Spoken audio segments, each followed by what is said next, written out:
हम हमने मोस्टली जो चीजें देखी थी, हमने sum of n terms of n 80। तो उसका फॉर्मूला जो था, मैं अगर फॉर्मूले की बात करूं तो याद आ जाए आप लोगों को वो फॉर्मूला। जो इंपॉर्टेंट फॉर्मूला था वो ये था, Sn is equal to n/2 2a plus n-1 into D. या फिर फॉर्मूला एक और फॉर्म में लिखा जा सकता था, वो क्या लिखा जाता था, n/2 first term plus last term a plus l। ठीक है, तो हमारी पिछली क्लास हमने यहां पे खत्म की थी। होपफुली सबको ये चीज याद आ गई होगी। याद है सबको ये चीज? यस, ठीक है। तो अब इसके ऊपर कुछ कुछ और क्वेश्चंस करेंगे जो इन फॉर्मूले के ऊपर बेस्ड होंगे। पिछली बार हमने शायद सिंपल से क्वेश्चंस किए थे। बेसिकली पिछली बार हमने किस तरह के क्वेश्चंस किए थे, 1+2+3 वाले, 3+5+7 वाले, 20+23+26 मतलब इस तरह के हमने क्वेश्चंस किए थे, जिसमें हम ए निकालते थे, डी निकालते थे और एन निकालते थे। हाँ, मैंने पीपीटी नहीं भेजी है, मैं हमेशा 2 लेक्चर के बाद पीपीटी भेजूंगा, so that you should not be dependent on the PPT. PPT is for you to revise afterwards, लेकिन पहला काम तुम्हारा खुद से रिवाइज करना है, खुद नोट्स बना के। Don't be dependent on PPT, क्योंकि फिर क्या होता है, कुछ लोग पीपीटी का वेट करते हैं, क्लास में लिखते नहीं है कि सर तो पीपीटी भेजेंगे। सो एवरीवन एवरीवन मैं पीपीटी दूंगा आफ्टर 2 लेक्चर्स, मतलब जब मेरा वेंसडे का लेक्चर होगा, देन मेरा फ्राइडे का लेक्चर होगा, तो आपको फ्राइडे शाम को या सैटरडे मॉर्निंग को मेरी पीपीटीज मिलेंगी दोनों, एज वेल एज मेरा होमवर्क मिलेगा। ठीक है, सीक्वेंस सीरीज की शीट भी मिल जाएगी आप लोगों को बाय टुडे और टुमारो, एज वेल एज उसका होमवर्क भी। ठीक है, सो ये चीज हो गया। अब मैं कुछ क्वेश्चंस दे रहा हूं, इसका आंसर निकालो। Everyone find the answer of this. Simple questions हमने लास्ट क्लास में किए थे, होपफुली वो सारी की सारी चीजें आपने रिवाइज की हैं। I expect you to revise everything. उसके बाद क्लास में फोकस करो। तो लास्ट क्लास हमने कर लिया था बिल्कुल डायरेक्ट सिंपल क्वेश्चंस पे। इस क्वेश्चन में थोड़ा सा एक ट्विस्ट है, वो ट्विस्ट आपको ऑब्जर्व करना है, उसके बाद आंसर लिखना है। करो everyone, do it.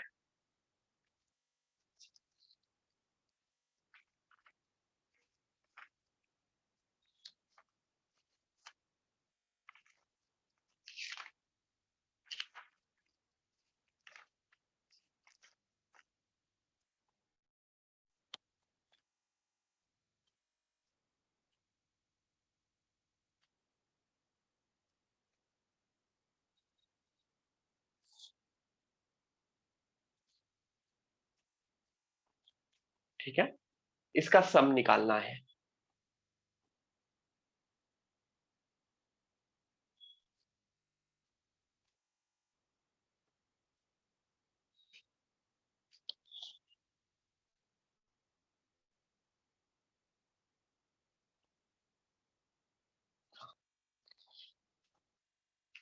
Every one of you have to attend this lecture. अगर आप अपने न्यू बैच में भी बैठ रहे हैं, but still you have to attend this lecture.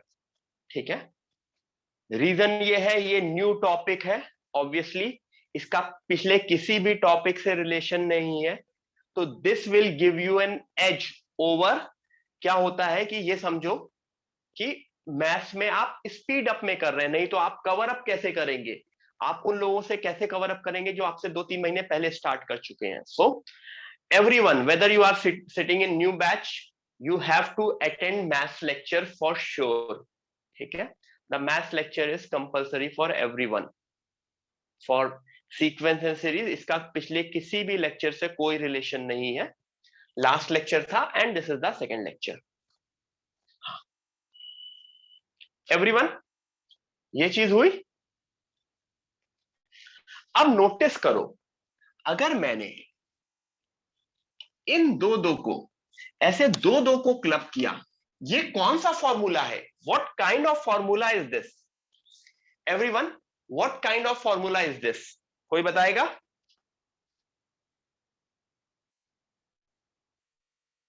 A square minus B square. तो यहां पे अगर मैं लिखता हूं, ये क्यों आ गया, अगर मैं यहां पे लिखता हूं 100 स्क्वायर माइनस 99 स्क्वायर, तो ये 100 प्लस 99, 100 माइनस 99 होगा, which is 199 into 1, 199 into 1। What about next to 195 into 1, again A square minus B square करोगे। इसी तरह 4 square minus 3 square, 4 plus 3 into 4 minus 3, 2 plus 1 into 2 minus 1। तो ये एक एपी बन जाएगी। एवरीवन नोटिस करो, दिस इज अ एपी जो कहां से शुरू हो रही है? 199 से शुरू हो रही है और 3 पे खत्म हो रही है। अच्छा, इसको करने का एक और मेथड है, इसको करने का एक और मेथड है। नोटिस करो, अगर मैं 100 प्लस 99 को तो एज इट इज रखूं और 100 माइनस 99 को 1 करूं, तो इसको ये भी लिख सकते थे ना, 100 प्लस 99 लिख सकते थे। Can I write this as 100 plus 99? तो देखो, can I write this as, can I write 195 as?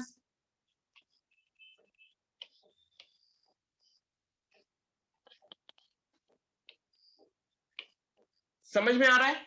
तो देखो क्या चीज चेंज हो गई, ये एक एपी बन गया, sum of first n natural numbers, 1 plus 2 plus 3 plus 4 up to 100, 1 plus 2 plus 3 up to 100। तो चाहे तो sum of n natural numbers use करो, चाहे तो यहां पे एपी यूज करो, जिसका ए है 199, डी है -4 और एन कितने टर्म्स है इसमें? पहले वाली सेकेंड लाइन में कितने टर्म्स होंगे? अगर मैं सेकेंड लाइन की बात करूं, सेकेंड लाइन में कितने टर्म्स होंगे? 50। सेकेंड लाइन में देयर वुड बी 50 टर्म्स। और जब मैं थर्ड लाइन देखूंगा तो थर्ड लाइन में 100 टर्म्स है। तो फाइनल आंसर जो भी आएगा, the final answer would be, अगर मैं करूंगा तो final answer would be 5050 n plus 1 by 2। ठीक है, क्लियर हुआ सबको? तो सीधे सीधे मैंने A square minus B square वाला फॉर्मूला यूज कर दिया है and then I have solved it. कौन सा फॉर्मूला यूज किया है? A square minus B square का। Please write it down. इसका आंसर होता है n, 100, 101 by 2, n plus 1 by 2। ठीक है, तो बिल्कुल सिंपल से उसमें A square minus B square किया है, उससे टर्म कैसे बन गए? 100 प्लस 99 प्लस 98 प्लस 97 और अप टू 321, जो हमने पिछली क्लास में देखा भी था। ठीक है, आगे बढ़े, नेक्स्ट क्वेश्चन करें। यस, ये तो बाकी वो है।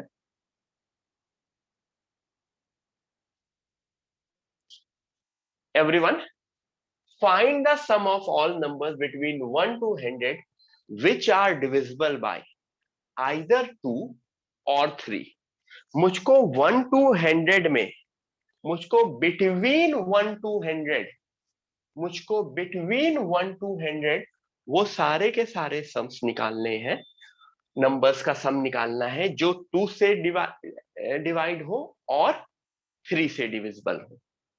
which should be either divisible by 2 or divisible by 3। निकालो, सॉल्व करो। 2-4 मिनट है तुम लोगों के पास। Take your time.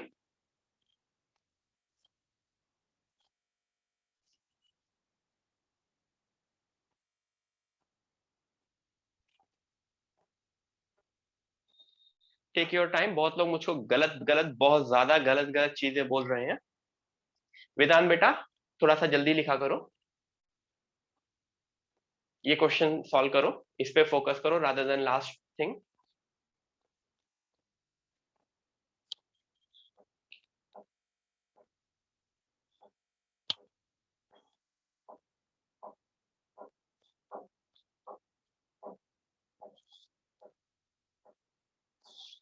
कुछ लोग मुझको बोल रहे हैं कि वो sir is it mean by divisible by 6, is it mean divisible by 6? नहीं, वो तो तब होता 2 एंड 3 से। यहाँ पे 2 और 3 है, या तो वो 2 से डिविजिबल है या फिर वो 3 से डिविजिबल है। ठीक है, तो ऑब्वियसली उसमें कुछ नंबर्स होंगे जो 6 से भी डिविजिबल होंगे। ठीक है, तो देखो ये समझो, इसको मैं किस तरह से करूंगा। आंसर है 3317। The answer is 3317।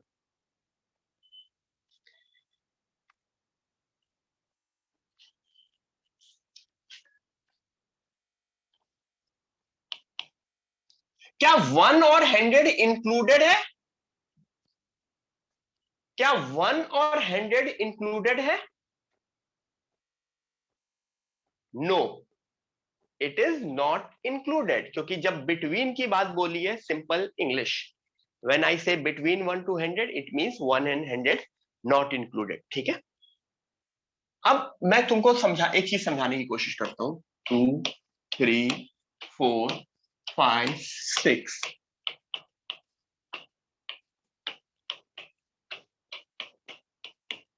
सिर्फ मैंने 13 तक सोचा, मैंने सिर्फ और सिर्फ 13 तक सोचा। अब इसमें कितने नंबर 2 से डिविजिबल है? सबसे पहले मैं 2 वाले के नीचे ब्लैक कलर दे रहा हूं।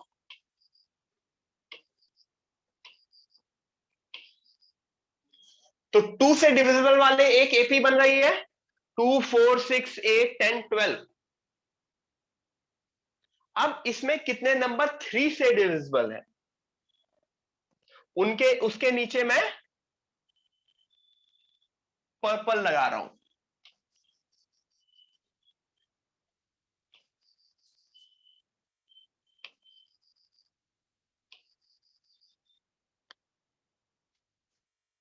अब देखो, अगर मैंने 2 वाले सारे ऐड किए 2 से डिविजिबल, और 3 वाले ऐड किए, तो क्या कुछ नंबर्स रिपीटेडली ऐड हो जा रहे हैं?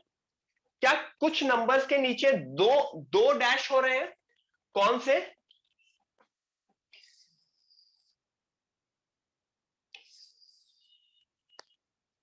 लाइक 6 12 18। इसका मतलब अगर मैं सम ऑफ डिविजिबल बाय 2 करूं plus sum of divisible by 3 करूं, तो इशू क्या आ गया? अगर मैं सम ऑफ डिविजिबल बाय 2 करूं plus sum of divisible by 3 करूं, तो 2 वाले सारे आए, 3 वाले सारे आए, लेकिन जो 6 वाले मल्टीपल है, जो 6 वाले हैं, वो 2 बार आ गए। मुझको चाहिए कितनी बार? सिर्फ एक बार चाहिए ना, मुझको 2 बार नहीं चाहिए, मुझको एक बार चाहिए। तो minus S6 minus S6, yes, S2 plus S3 minus S6। What do you mean bye S2? S2 का मतलब हुआ, किनको ऐड कर रहा हूं मैं? 2 प्लस 4 प्लस 6 अप टू कहां तक? कहां तक? 98 तक। 3 वाले के क्या है? 3 प्लस 6 अप टू कहां तक? 99 तक। माइनस 6 वाले 6 प्लस 12 अप टू व्हाट? 96। तो मुझको ये एक एपी का सम निकालना है, पहली एपी, फिर मुझको दूसरी एपी का सम निकालना है, और उनको ऐड करके तीसरी एपी को सब्ट्रैक्ट कर देना है, then we will get the numbers which are divisible by either 2 और 3।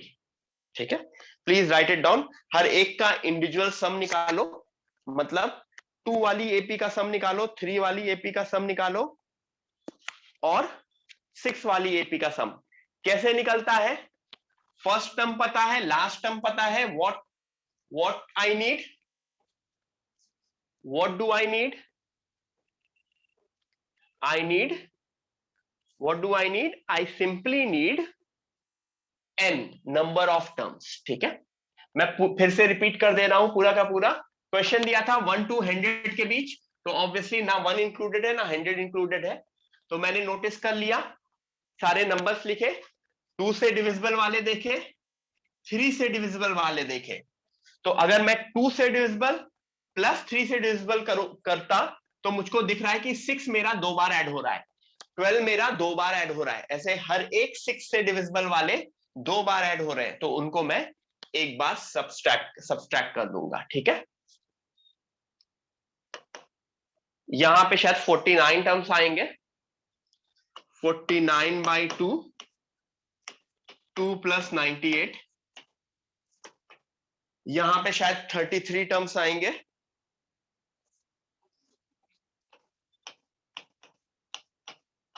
3 + 99। यहां पे कितने टर्म्स आएंगे? यहां पे शायद 16 टर्म्स आएंगे। ठीक है, नंबर ऑफ टर्म्स निकालना और वो सारी चीजें हमने पिछली क्लास में हमने देख रखी थी, तो पिछली क्लास रिवाइज करके आओगे तो क्वेश्चन आराम से समझ में आ जाएगा। ठीक है, तो आई गेस मेरा फाइनल आंसर जो आएगा, मैं फाइनल आंसर लिख दे रहा हूं, इसको सब सॉल्व करोगे तो फाइनल आंसर आएगा 3317। ठीक है, आर वी क्लियर?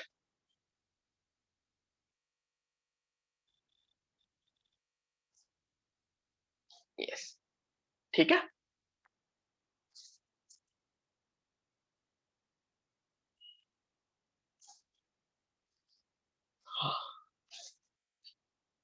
चलो एक और क्वेश्चन करेंगे, we will do one more question, बहुत आराम आराम से करेंगे, डोंट वरी। ये वही सॉल्यूशन है, does not matter, 3317। N terms की जगह find the sum up to, everyone question करो। If the sum of first 3 terms of AP is 27, if the sum of first 3 terms of an AP is 27 and sum of their squares is 293, find sum up to 10 terms। ठीक है, आप लोगों के पास 5 minute है, take your time, मैं water लेके आता हूं, टेक योर टाइम, आंसर करो।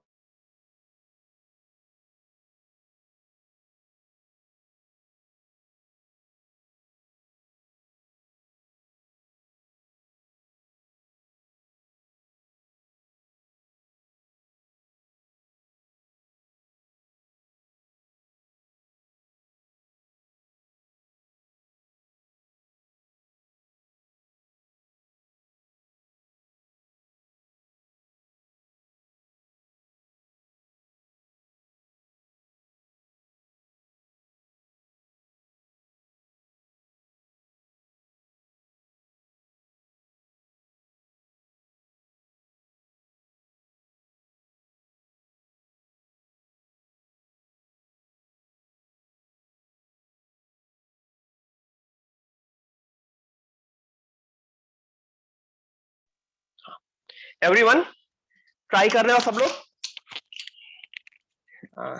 सेंसस का पेन मंगवाना है, इसका पेन में प्रॉब्लम आ रही है, मैं गौरव सर को बोलता हूँ सेंसस का नया पेन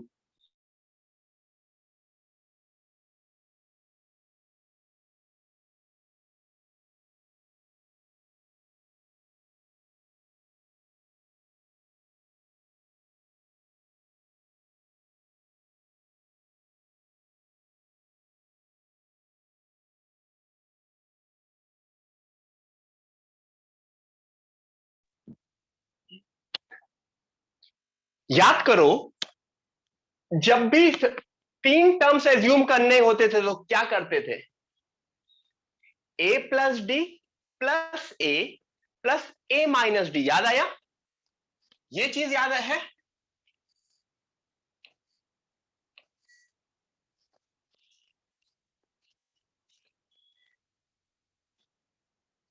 ठीक है, ये चीज याद है? तो a की वैल्यू 9 आई, a की वैल्यू 9 आई। a माइनस डी का square a square a plus d का स्क्वायर इज इक्वल टू 293। तो d की वैल्यू सॉल्व करोगे सीधे सीधे, a की वैल्यू पुट कर दोगे, d की वैल्यू प्लस माइनस 5 आएगी। आई रिपीट, d की वैल्यू प्लस माइनस 5 आएगी। Are we clear till this point? तो मुझको बताओ वो एपीस क्या बन रहे हैं, कौन से एपी बन रहे हैं? What are the APs which are forming? यहां पे मेरे दो एपी बन रहे हैं, एक है a is equal to 9, d is equal to 5, और एक है a is equal to 9, d is equal to -5। लेकिन एपी इनमें इनमें शुरू कैसे होता है? क्या इसमें a से शुरू होता है कि a माइनस डी से शुरू होता है? मेरी एपी जो होती है, जब मैंने ये एज्यूम किया, is it starting from a और a minus D? It is starting from a minus D. तो a माइनस डी से अगर एपी शुरू हो रही है तो द एपी इज 4, 9, 13, और यहां पे 13, 9, 4। ये चीज समझ में आई सबको? ठीक है, अच्छा। आप मुझको बहुत सारी कंप्लेंट्स आती हैं everyone from different different parents, different different guardians, कि आप लोग क्लास तो बैठते हैं बट क्लास बस इस तरह से बैठते हैं। एक तो ये केस होता है, हाँ सर बता रहे हैं कुछ। हाँ ये 14 आएगा, 13 मैंने गलत लिख दिया है, पहले ये सही कर देता हूँ फिर मैं तुम्हारी कंप्लेंट्स बताता हूँ। ठीक है, 14, 14। ठीक है, कि काफी लोग क्लास ऐसे बैठते हैं देख के, हाँ मैथ्स की क्लास चल रही है, अच्छा लग रहा है, या कोई भी क्लास, नॉट ओनली मैथ्स। ठीक है, कुछ लोग, एक लैपटॉप चल रहा है, एक मोबाइल चल रहा है, मोबाइल पे अपना क्या कर रहे हैं? मैसेज कर रहे हैं, गेम खेल रहे हैं, व्हाट्सएप देख रहे हैं, फेसबुक देख रहे हैं। ठीक है, ये आई रिपीट बेटा, अभी आ, कल कल मैंने तुम्हारे सीनियर्स को एक छोटी सी चीज बताई थी। ठीक है, वो स्टोरी एक्चुअली मेरे मोटिवेशन के लिए थी, बट तुम्हारे सीनियर्स मतलब तुमसे 1 साल जो सीनियर्स हैं, they can obviously understand this. May be तुम लोग अभी ना समझो, आफ्टर 3-4 मंथ समझो। तो वो स्टोरी मैं वापस यहाँ पे बताना चाह रहा हूँ। ठीक है, मैं ऐसे यूट्यूब देख रहा था बीच बीच में, जैसे कभी ट्रैवल करता हूँ मैं, देखो काम छोड़ के मैं यूट्यूब नहीं देखता, टाइम पास जैसे खाना खा रहा हूँ या कुछ वैसा है, ट्रैवल कर रहा हूँ तो यूट्यूब देख रहा था, तो यूट्यूब पे एड आई, नाम भी है अंकुर करके, एक बंदे का है, पूरा नाम मुझे एग्जैक्टली याद नहीं। उसने उस एड में एक क्वेश्चन पूछा। उसने पूछा कि सपोज सपोज मैंने नेटफ्लिक्स का सब्सक्रिप्शन ले रखा है, suppose I have taken a Netflix subscription, जिसकी मंथली चार्जेस, कोई भी ओटीटी प्लेटफॉर्म का नॉर्मल 300, 400, 500 होता है ना, 499 है, तो मंथली चार्जेस इज 500, सपोज करो 499, 500। तो उसने एक क्वेश्चन पूछा कि you tell me how much money you are spending on Netflix in 1 month. बताओ, अगर मैंने नेटफ्लिक्स का सब्सक्रिप्शन ले रखा है, तो how much money I am spending on Netflix in 1 month. ठीक है, यहाँ पे काफी काफी लोग मुझको आंसर दे रहे हैं 499 या 500। ठीक है, that is a wrong answer, that is a wrong answer. Why? क्योंकि उसका कहना है, and which is very true for specially for us, कि वो जो 500 सब्सक्रिप्शन है वो नहीं, मैं जो अपना टाइम वहां पे दे रहा हूं, that is my actual cost, and that is much much more than that 500 rupees. वो 500 रुपीज कुछ नहीं है, मतलब एक दिन पिज्जा ऑर्डर कर लोगे 500 रुपीज, बट वो जो मैं 1 घंटे 2 घंटे 3 घंटे नेटफ्लिक्स पे डेली दे रहा हूं, या सपोज करो 1 घंटे भी दे रहा हूं डेली, तो दैट इज द कॉस्ट। तो फॉर अ ग्रोन अप, मैं अपने पॉइंट ऑफ व्यू से बोल रहा हूं, for a grown up time is money. मतलब मैं अपने टाइम को कितने अच्छे से यूटिलाइज करूंगा, उतना अच्छा मुझे फाइनेंशियल रिटर्न मिलेंगे। फाइनेंशियल रिटर्न, मैं फाइनेंशियल रिटर्न बहुत ही सीधे सीधे, तुम्हारे लिए क्या है, तुम्हारे लिए क्या है, टाइम इज अ रिसोर्स। हम लोगों के लिए टाइम इज मनी, तुम्हारे लिए टाइम इज रिसोर्स। वो रिसोर्स जिसको तुम इतने अच्छे से यूटिलाइज करो स्टडीज में, कि तुम्हारा आगे का फ्यूचर अच्छा हो। तो अभी के ये जो 2.5 आवर्स है, this is a very good time of your life to get the knowledge. तुमने अगर ये 2.5 आवर्स वेस्ट किए, you are not concentrated in the lecture, you are not focused on the lecture. सबके लिए मैं बोल रहा हूं ये, if you are not focused on the lecture, तो इसका मतलब you are wasting this 2.5 hours, which is the most important time of your day. आज के दिन का सबसे इंपॉर्टेंट टाइम वो है जब हम लोग पढ़ा रहे हैं तुमको।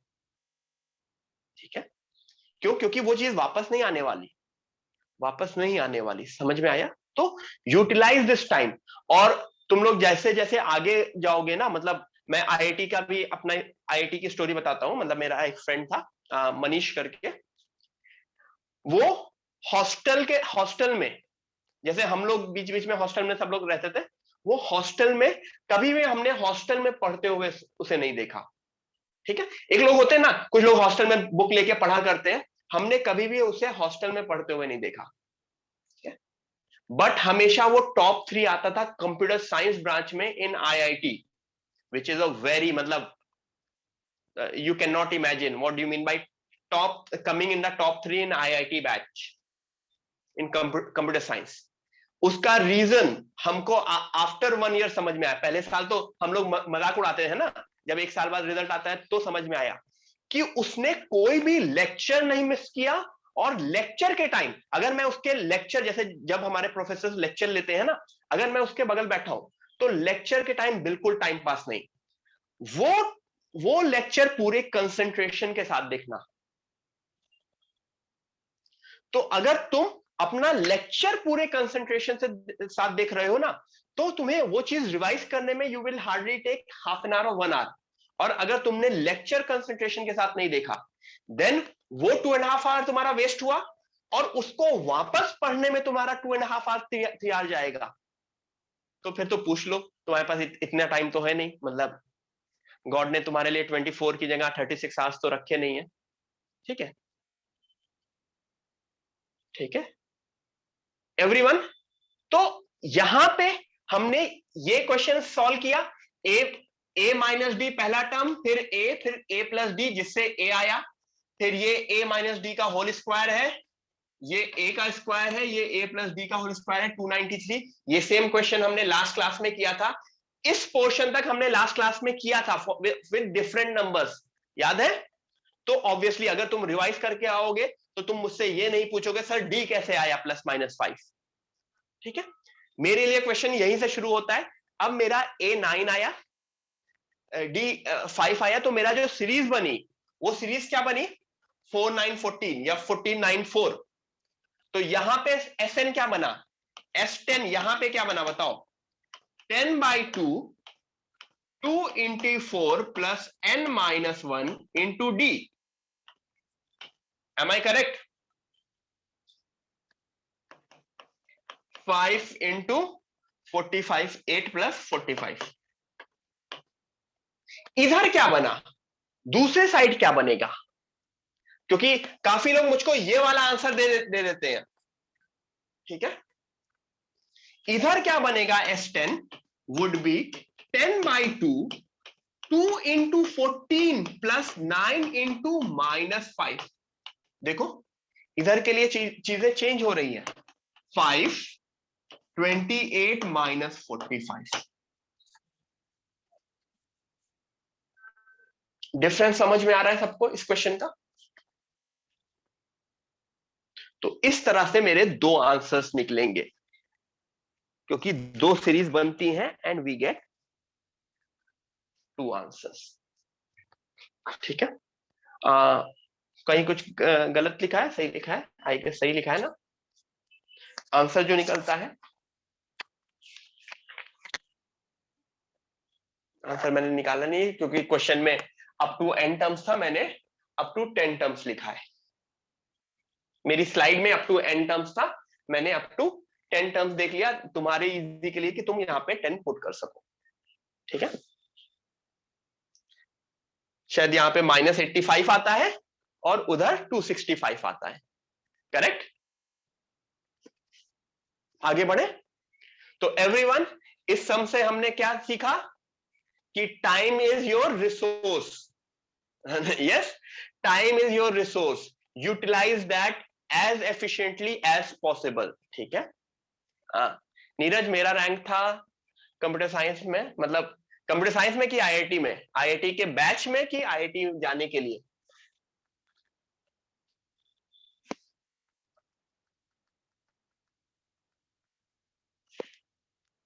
बैच में मैं, देवर अराउंड 50 स्टूडेंट्स, देवर अराउंड 50 स्टूडेंट्स, मेरा समवेयर अराउंड 15 to 20 रहता था आउट ऑफ 50 स्टूडेंट्स।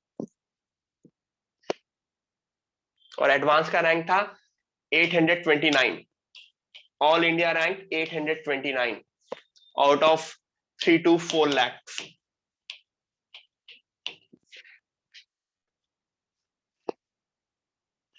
ठीक है।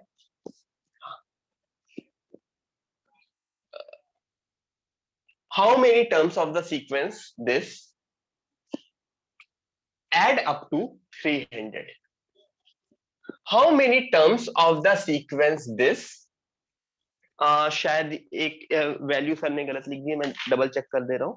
हाँ, ये 2/3 है, 18। एवरीवन, पूछा गया है कि ऐसे कितने नंबर्स को मैं ऐड करूंगा तो मेरा आंसर 300 आएगा, ठीक है। हाँ, करो।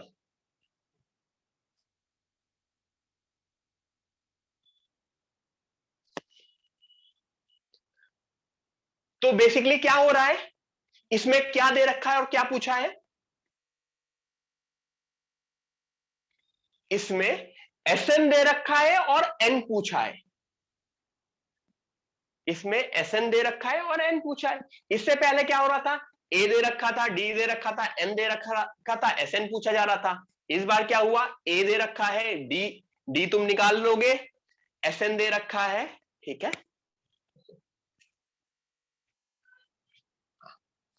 निकालो everyone, take your time, 2-3 minute है। n निकालो।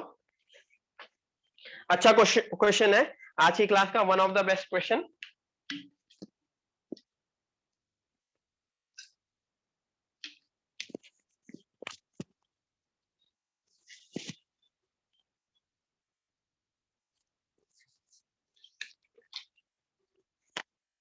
लास्ट क्वेश्चन का आंसर सब लोग खुद से घर में निकाल लेंगे, ऑब्वियसली मैंने पूरा का पूरा सॉल्व कर दिया था।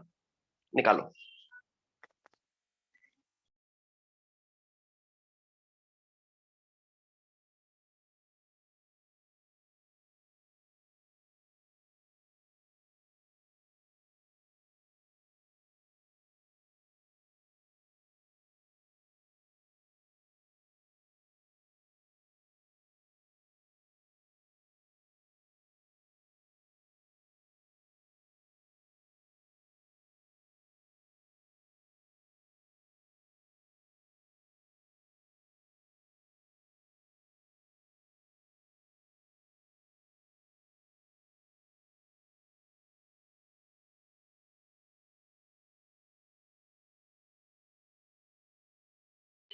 हम्म क्या क्वेश्चन का ए और डी निकालने में किसी को प्रॉब्लम है?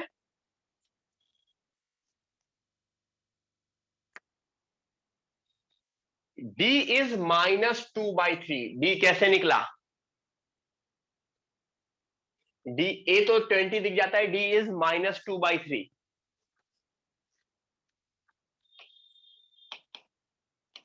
19 1/3 -20। नोटिस करोगे कैसे सॉल्व करते थे इसको? मिक्स फ्रैक्शन को 58/3 -20 गिव्स मी -2/3। ये बेसिक सॉल्यूशन है, ठीक है। तो ए और डी मिल गया। 300 is equal to n/2 2a plus n-1 into D. ये भी बहुत ही सिंपल सी चीज है, तो फॉर्मूला ही लिखा है। n/2 40 n-1 -2/3। क्लियर है? ये क्लियर है सबको?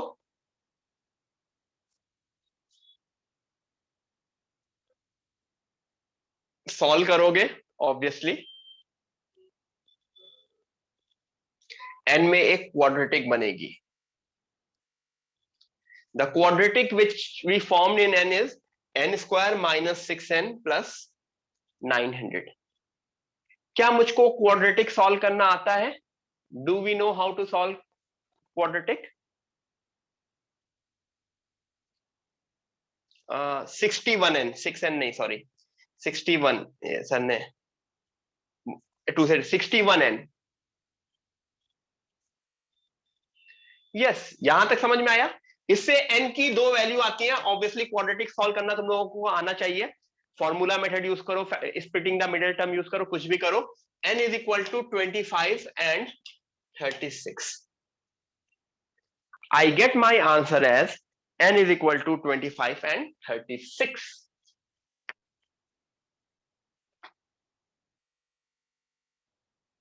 ठीक है, इतना क्लियर है? मुझको बताओ कोई दो वैल्यूज क्यों आ रही हैं? सो हम how do I solve quadratic so quickly? नहीं, मैंने सॉल्व जल्दी नहीं किया है, मुझे आंसर पता है, तुम लोगों को टाइम लगेगा, ठीक है। तुम लोगों को कभी भी ये लगता है कि सर ने इतनी जल्दी क्यों कर दिया, तो सर ने जल्दी इस वजह से किया क्योंकि सर पहली बार नहीं करते हैं। सर करते हैं, कम से कम ये मैं 100 टाइम्स कर चुका हूं, रटा है मुझको, ये समझो, ठीक है। तो तुम्हारे लिए तुम्हें वो सॉल्व करना होगा। अच्छा, दो वैल्यूज क्यों आ रही है? Why there are two values? अच्छा, काफी लोग बोल रहे हैं क्वाड्रेटिक है इस वजह से, ठीक है। मैं उस सेंस में नहीं पूछ रहा हूं, मैं कॉमन सेंस के सेंस में पूछ रहा हूं कि why we are getting two values. Good Avishkar, ये आंसर निकल गया। अब मैं समझाता हूं, मैं नेक्स्ट पेज पे समझाऊंगा कि दो आंसर्स क्यों निकल रहे हैं।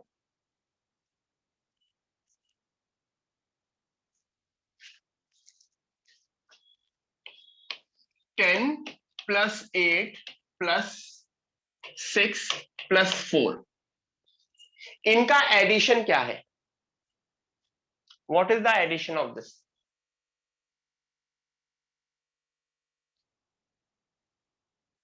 Everyone, what is the addition of this? Suppose करो मैंने बोला सम इज इक्वल टू 28, तो how many terms? How many terms? Sum is equal to 28, कितने टर्म्स? तो तुम बोल रहे हो n इज इक्वल टू 4। लेकिन नोटिस करो, +2 +0 प्लस ऑफ -2, अब सम कितना है?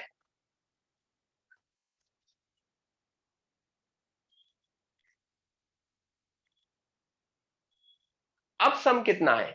अब भी सम 28 है, लेकिन नंबर ऑफ टर्म्स 7 है, ठीक है। क्योंकि पॉजिटिव से शुरू हो रहा है और निगेटिव चल रहा है, तो इसका क्या मतलब हुआ? जब तक पॉजिटिव नंबर थे सम बढ़ रहा था, एक ऊपर पहुंच के फिर सम घटने लग गया, तो इसका मतलब मोस्टली इन सारे सम्स पे मेरे पास 2n मिलेगा, इस तरह से सम हो रहा होगा ना। जब तक पॉजिटिव है सम बढ़ता चला जाएगा, जैसे ही नंबर्स निगेटिव होने शुरू हुए मेरा सम डिक्रीज होने लगा। तो यही मेरे पिछले क्वेश्चन में भी हो रहा था। मेरे पिछले क्वेश्चन में हो रहा था कि मेरा जो डी है वो निगेटिव है, मेरा डी निगेटिव है, तो सम बढ़ के सम छोटा हो रहा था। ठीक है, सम बढ़ के सम छोटा हो रहा था, यानी कहीं ना कहीं ये एपी पॉजिटिव नंबर से निगेटिव नंबर पे स्विच कर रही होगी। Am I correct?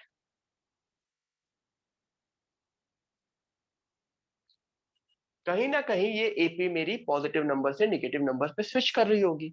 तो अभी मैं इस क्वेश्चन का पार्ट बी बताता हूं, पूछता हूं तुम लोगों से। ठीक है, पार्ट बी, ये लिख लिया?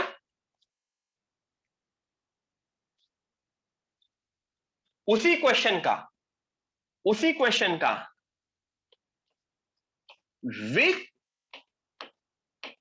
Which term, I repeat, which term is first negative term, which term is the first negative term, या फिर ऐसे भी पूछा जा सकता था which term is last positive term, या फिर एक और क्वेश्चन पूछा जा सकता था, एक और क्वेश्चन पूछा जा सकता था, what is the highest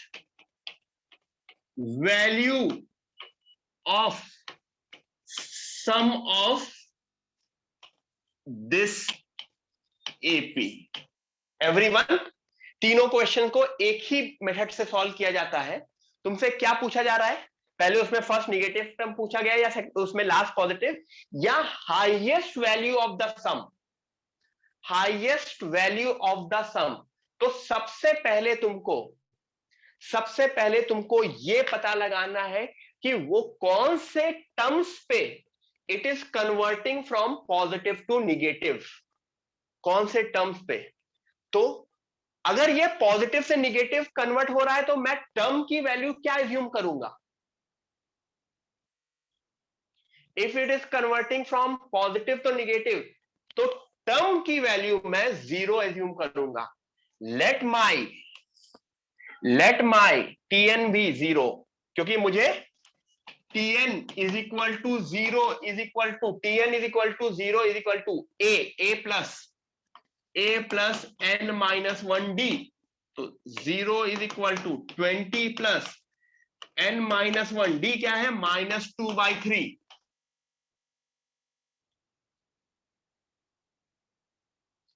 तो शायद n31 आता है, शायद।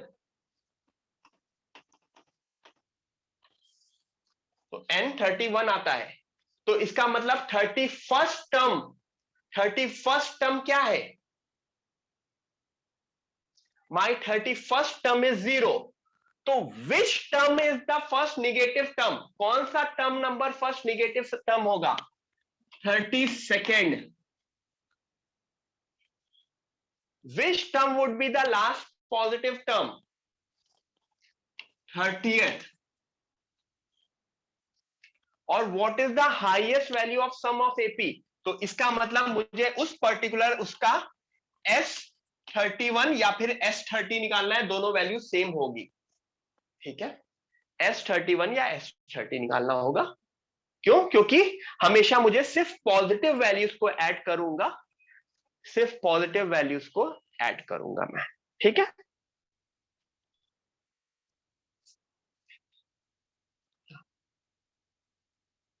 हाँ। काफी लोग बोल रहे हैं मैंने 0 क्यों लिया? ऑब्वियसली अगर मुझे पॉजिटिव से निगेटिव में स्विच करना है तो मैं कौन सी वैल्यू उठाऊंगा? मैं पॉजिटिव उठाऊंगा कि निगेटिव उठाऊंगा? ना मैं पॉजिटिव उठाऊंगा, ना मैं निगेटिव उठाऊंगा, मैं उठाऊंगा 0। I will pick up 0। ठीक है,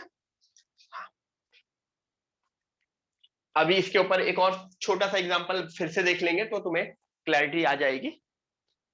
ये लिख लिया सब लोगों ने? वापस से मैं सेम चीज वापस से करा दूंगा, तो जिसको डाउट होगा उसको वापस से समझ में आ जाएगा।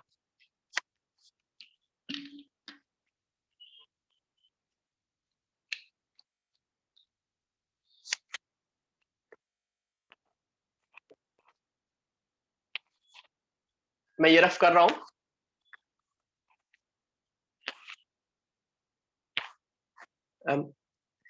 तो मुझको ये बताओ, अगर मैंने एक एपी ली 10, मतलब मेथड से निकालना 10 10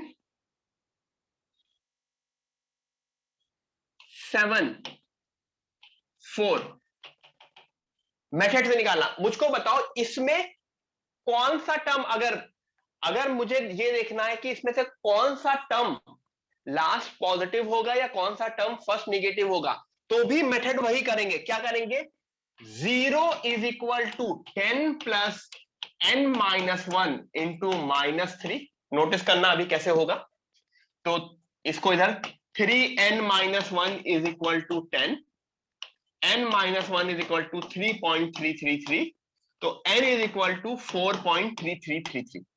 देखो n यहां पे 4.333 आ गया, इसका मतलब इस पर्टिकुलर एपी में 0 नहीं आएगा, क्योंकि n should be N integer. तो 4.33 आया है, तो इसका मतलब फोर्थ टर्म पॉजिटिव होगा एंड फिफ्थ टर्म निगेटिव होगा।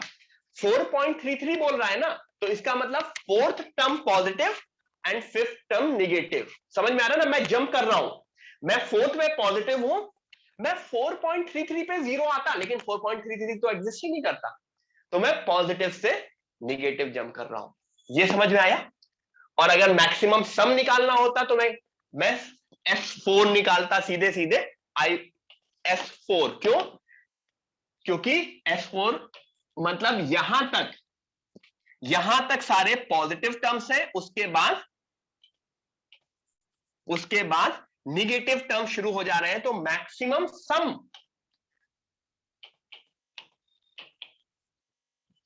मैक्सिमम सम हमेशा सिर्फ और सिर्फ पॉजिटिव नंबर्स का ही करेंगे। क्लियर? अब क्लैरिटी हो गई। अगर किसी को अभी भी क्लैरिटी नहीं है तो इट इज ओके, एक बार रिवाइज करना घर पे, तो और चीजें क्लियर हो जाएंगी। ठीक है, ग्रेट। अब एक क्वेश्चन वैसा कर लेते हैं जो कि मैंने बोला था ना कि किस तरह से आता था, बिट सैट वाला। मैं ये इरेज कर रहा हूं।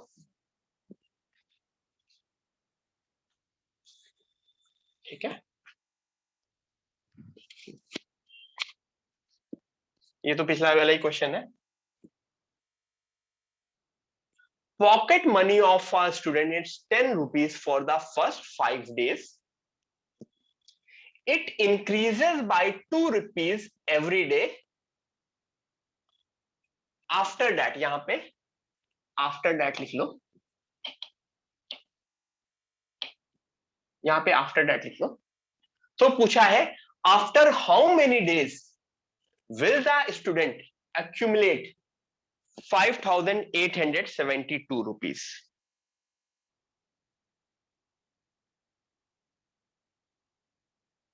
मेरा ये कहना है कि यू आर एन स्टूडेंट, तुमको हर दिन 10 रुपए मिलते हैं। You get starting first 5 days के लिए 10 रुपीज मिलते हैं। उसके बाद क्या हो रहा है? तुमने प्रोटेस्ट किया, तुमने रोया गाया, तुमने 2 दिन खाना नहीं खाया, तो तुम्हारे घर वालों ने क्या किया कि चलो every day we will increase your pocket money by ₹2। तुम खुश हो गए, तो तुम मुझको बताओगे कि after how many days the student accumulate 5,872 rupees। अच्छा क्वेश्चन है, I really like the question. करो, ट्राई करो। मुझको करेक्ट आंसर चाहिए और उसके लिए मैं दूंगा, कितना टाइम हो रहा है अभी, मैं 5 मिनट दूंगा। I will give you 5 minutes. Final answer should be the correct answer. मुझको एक आंसर चाहिए, एक नंबर है, the number is somewhere between 50 to 100। ठीक है, गिव मी दैट नंबर। चलो।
Everyone, the pocket money of a student is 10 rupees for the first 5 days.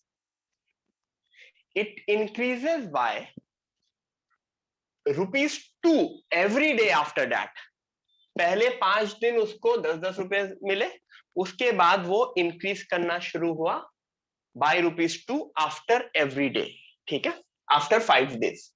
तो कितने दिन बाद द स्टूडेंट विल एक्यूमुलेट 5872? किसी एक ने मुझको आंसर करेक्ट दिया है अभी तक।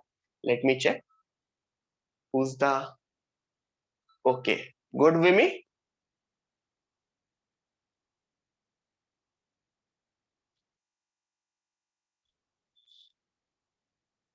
ठीक है, बाकी लोग, मैंने आंसर बोल दिया था कि 5200 है, फिर भी काफी लोग मुझको 2000, 3000, 500, इतने बड़े बड़े आंसर कैसे दे सकते हो बेटा? मैंने बोला है ना, answer answer is a number between between 50 to 100। Yes Krishna, very good. मैं हूं या तुम हो, ठीक है। तुमको पहले दिन मैंने कितना, मतलब पहले दिन तुम्हारे पेरेंट्स ने कितना दिया होगा, मुझको ये बताओ। फर्स्ट डे तुम्हारे पेरेंट्स ने कितना दिया होगा? 10 rupees. Second day again 10। Third day again 10। Fourth 10। Fifth 10। ठीक है, बहुत गंदा सा लिख दिया, मैं फिर से लिखता हूं। 10 + 10 + 10 + 10 + 10। 5 दिन हो गए। अब बताओ 6th डे कितना दिया होगा? 6th day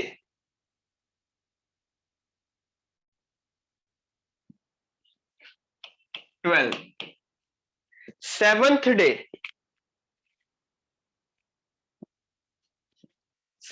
day 14। 16। ऐसे करते करते टोटल सम कितना होना चाहिए? 5872। ठीक है, मुझको बताओ क्या ये पूरा का पूरी सारी चीजें एपी में है? Is the whole term in AP? No. AP कहां से शुरू हो रही है?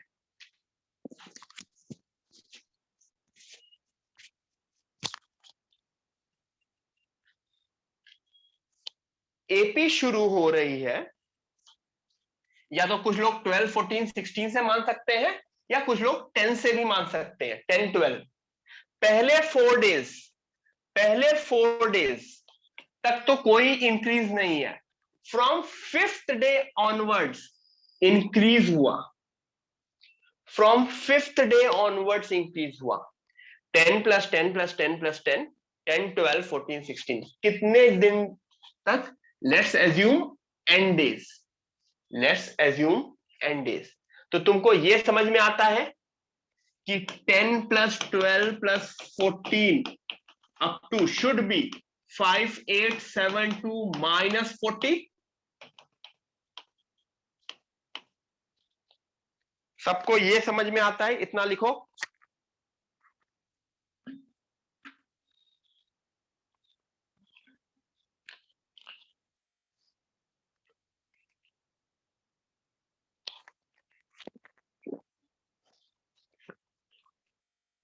इतना क्लियर है सबको? Yes, very good. ठीक है, तो इसका मतलब ये हो गया, जानते हो इसका क्या मतलब हो गया? यहां पे मैं सम का फॉर्मूला लगाऊंगा, n/2 20 plus n-1 into 2 should be 5832। ठीक है, तो मैं ये रफ कर रहा हूं, मैं वापस से दिखा रहा हूं जो लिखा था। For the first 4 days he had 40 rupees and then AP. For the first 4 days he had 40 rupees then AP. तो मेरा फॉर्मूला क्या हुआ? 5872 माइनस 40, 40 वो फर्स्ट 4 डेज का, n/2 20 plus n-1 into 2। Am I correct? तो इसको सॉल्व करेंगे, obviously cross multiply करेंगे, सब करेंगे। n की अगेन वही चीज, क्वाड्रेटिक बनेगा।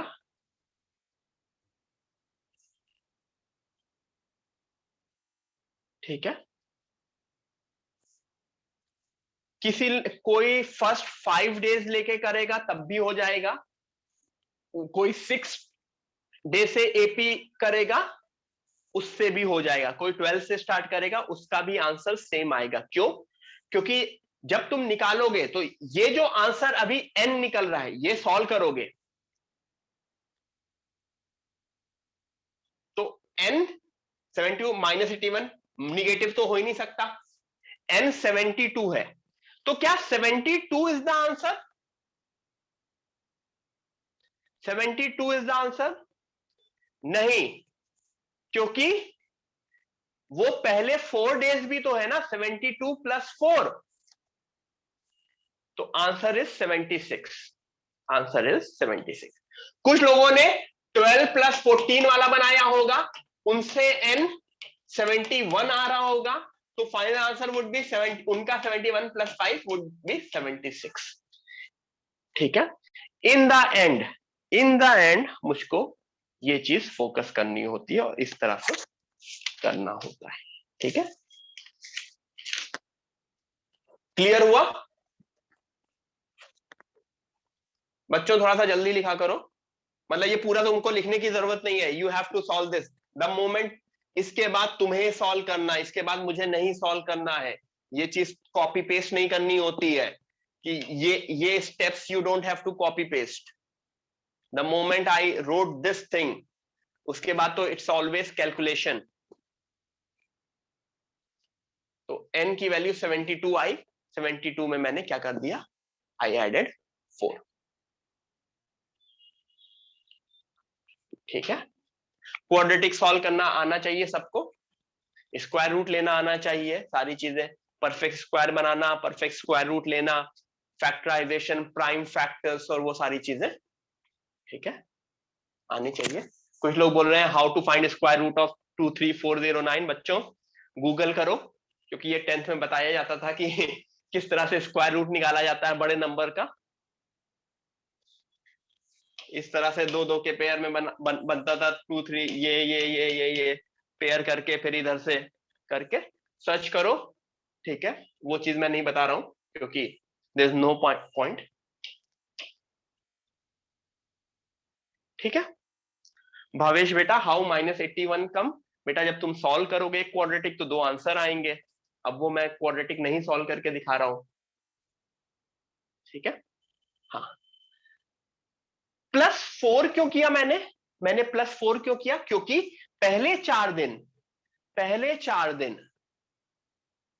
फर्स्ट 4 डेज हमने सब्ट्रैक्ट किए हैं ना, तो जो भी आंसर आएगा उसको मुझे ऐड करना पड़ेगा। ठीक है, अच्छा अगर कोई आईजी बोर्ड का होगा 10th का, तो आई गेस आप लोगों का फाउंडेशन लेक्चर भी हुआ था। फाउंडेशन लेक्चर में स्क्वायर रूट करना बताया था कि नहीं बताया था सर ने?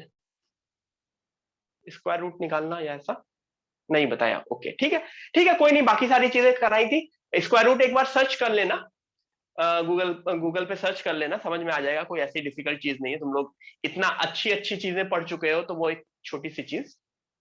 ठीक है, कोई भी नंबर है, जैसे किस नंबर की तुम लोग बोल रहे हो, मैं हल्का सा बता ही देता हूँ। 23409, 23409। इधर से पेयर बनाते थे ना, कि इधर से पेयर बनाते थे, दो दो के ऐसे पेयर बनाते थे? मैं भूल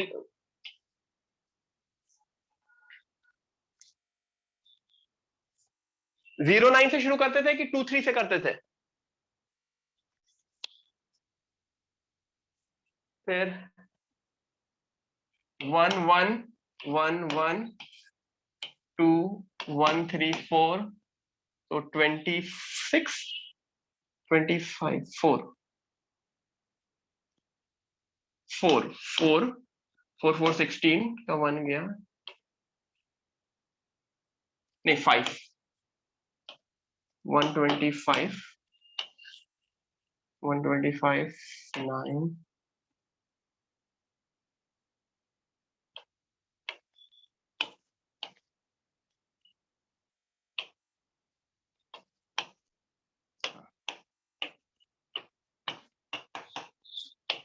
कुछ इस तरह का होता था ना, राइट? तो याद है ये 5 होता था।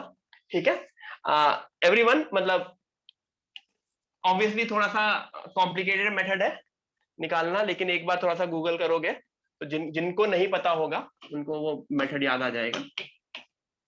दो दो दो का पेयर बनाते थे।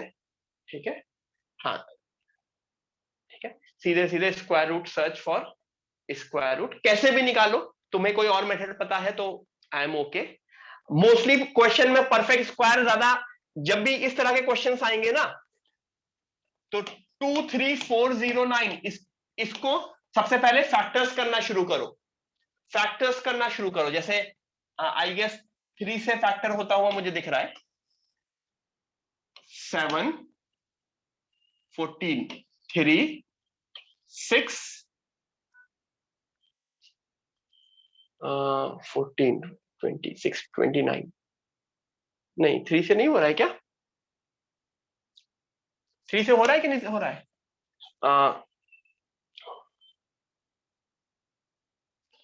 7 20 20, अच्छा 24 7 8 0 3, 3 से हो रहा है। हाँ। फिर 3 2 6 0 1, फिर 3 से हो रहा है कि नहीं?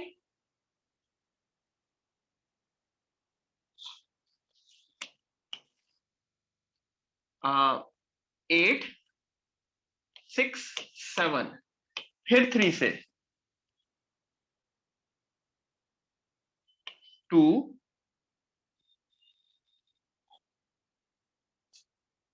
2 4 8 9, और 2 8 9 शायद 17 17 का होता है। तो इसका मतलब इसकी वैल्यू हुई 3 की पावर 4 इंटू 17 स्क्वायर, तो इसका स्क्वायर रूट क्या होगा? 3 स्क्वायर इंटू 17।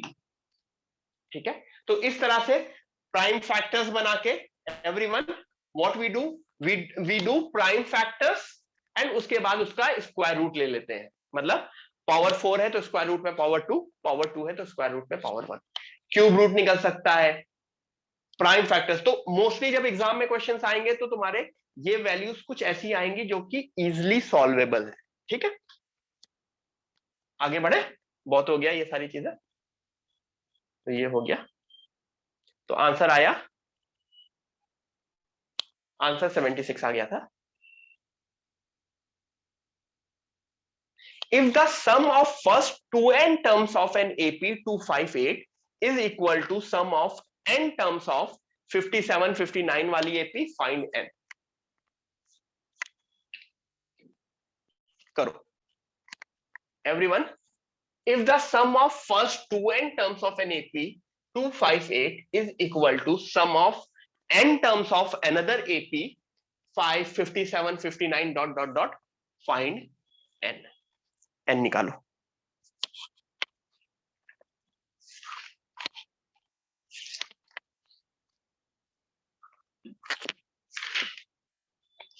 इसके बाद एक और क्वेश्चन करेंगे, उसके बाद ब्रेक लेंगे, ठीक है, चलेगा? One more question after this, then we will take break.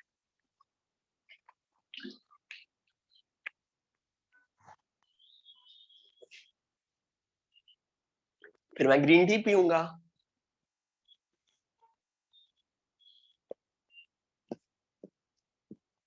तुम लोग भी, कुछ लोगों ने अगर लंच वंच नहीं किया होगा, लंच कर लेना।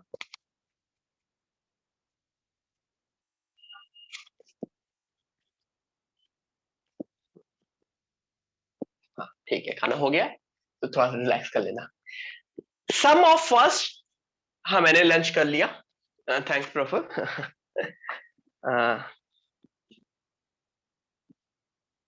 मैं क्या करता हूँ mostly, morning breakfast, then gym, then snacks, फिर हमेशा मैं तुम लोगों से लेक्चर से पहले लंच कर लेता हूँ, क्योंकि एनर्जी चाहिए ना।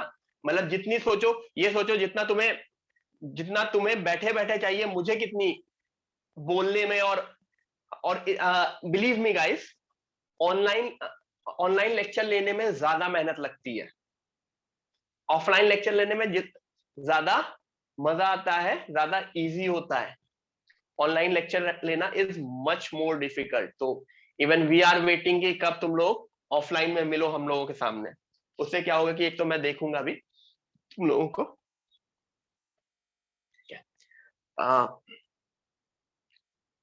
कुछ लोगों से मैं छोटा छोटा इंटरेक्शन करूंगा दिस सैटरडे और संडे, मोस्टली सैटरडे नहीं, संडे मैं छोटा सा इंटरेक्शन करूंगा, 15-15 20-20 मिनट का, छोटे छोटे ग्रुप में आपको इन्फॉर्म कर दिया जाएगा over the period of next 10 to 15 days. It would be a interaction, मतलब कि कैसा चल रहा है, क्या चल रहा है, वाइवा नहीं, इंटरेक्शन। मतलब see, mostly I handle everything related to academics. तो अगर आपका एकेडमिक्स में कुछ भी इशू आ रहा है, डिफिकल्ट चल रहा है, इजी चल रहा है, कहीं कुछ केमिस्ट्री, एवरीवन सबके साथ मैं करूंगा छोटे छोटे ग्रुप्स में, so don't worry. Yes, so I will talk to, उसमें यू कैन शेयर, क्योंकि क्लास में I utilize my class time for the obviously for the teaching purpose. Rest everything मिलेगा आप लोगों को, इन्फॉर्म आ जाएगा ग्रुप पे, या कॉल आ जाएगा ग्रुप की जगह, इट वुड बी, ठीक है। So be ready with the complaints, be ready with the complaints, बताना क्या क्या सर ये हो रहा है, ये समझ में आ रहा है, ये नहीं आ रहा है, and that would be for everything. हाँ, सिंपल सी चीज है, क्या बोला गया है, एक साइड का S2n should be equal to दूसरी साइड का Sn। अब पहले AP का S2n 2n/2 2a1 plus 2n minus 1 d1 is equal to n/2 8, ये 2a2 होगा, ये a2 गलत लिखा है, it would be 2a2, everyone सही कर लेना, it would be 2a2 plus n minus 1 into d2। n cancel हो सकता है क्या? n कैंसिल हो सकता है? यस। क्यों कैंसिल हो सकता है? क्योंकि n कभी जीरो नहीं हो सकता। जीरो वाली चीजें कैंसिल नहीं हो सकती हैं, बाकी सब चीजें कैंसिल हो सकती हैं। तो n जीरो नहीं हो सकता, तो n कैंसिल हो गया। पहले उसका a क्या है 2 और d क्या है 3, दूसरे का a क्या है 57 और d क्या है 2। तो देखो n कैंसिल हुआ सब, या मैं खुद ही लिख देता हूं तो ज्यादा बेटर लगेगा तुम लोगों को। 2 कैंसिल हुआ, ये 2 into 2 plus 2n-1 into 3 is equal to 1/2 2a 2 into 57 plus n-1 into 2। Agree? कुछ और कैंसिल हो सकता है, ये 2 इससे कैंसिल हो सकता है, तो यहां पे बनेगा 4 plus 6n-3 is equal to 57 plus n-1। I guess n की जो वैल्यू आती है, क्या आती है n की value 11, n is equal to 11। Got it? Great, ठीक है। Last question before the break.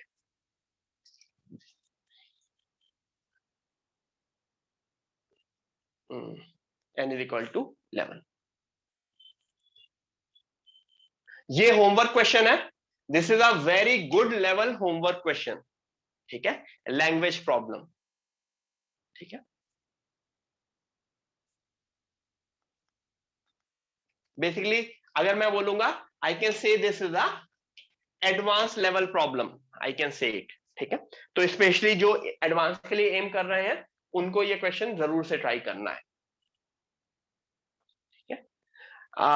Mains वालों से नहीं होगा तो इट इज ओके, ऑब्वियसली जब हम डिस्कस करेंगे तो चीजें और क्लियर हो जाएंगी।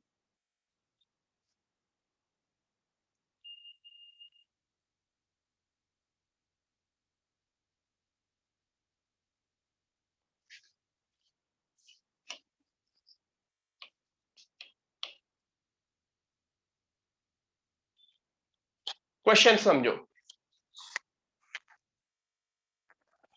होमवर्क क्वेश्चन है, आज मैं स्लाइड शेयर कर दूंगा तो आप लोगों को मिल जाएगा। Last question before the break, उसके बाद ब्रेक लेते हैं, ठीक है। if the ratio of sum of n terms of two different APs is this, find the ratio of their 11th term।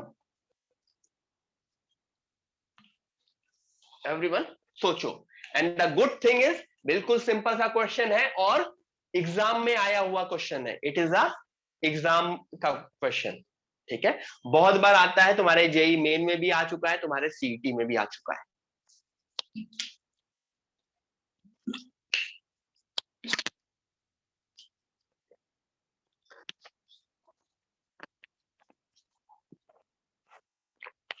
If the ratio of sum of n terms of two different APs is 7n plus 1 upon 4n plus 27, find the ratio of their 11th term। दिमाग लगाओ।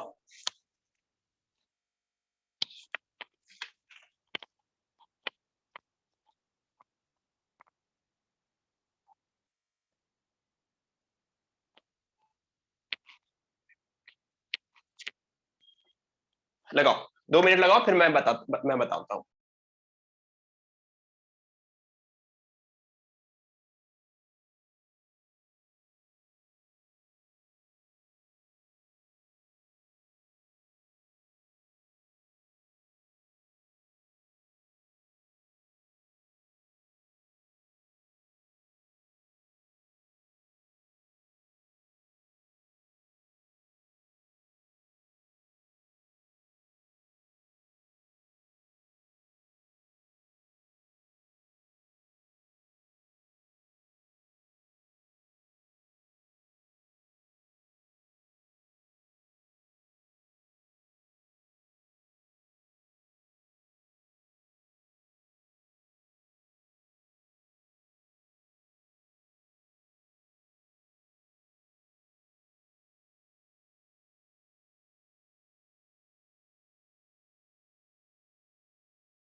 एक minute देखो किसका answer आया है। संजीवनी good. और किसका आया है? धनंजय गुड, श्रद्धा गुड, मनल good, Sanika good. Answer is 4:3, 4/3। Answer is 4/3। कैसे आया? कैसे आया? देखो, सबसे पहले क्वेश्चन में जो चीज दी है उसको देखो, और जो चीज लानी है उसको देखो। मैं क्वेश्चन को दो पार्ट में डिवाइड कर देता हूं। क्वेश्चन में दिया क्या है? Ratio of n terms of sum of, तो n/2 2a1 plus n-1 d1 upon n/2 2a2 plus n-1 d2 is equal to, am I correct? इधर सम ऑफ एन टर्म्स का फॉर्मूला लिख दिया और उधर दे दिया। n/2 कैंसिल हो सकता है, तो 2a1 प्लस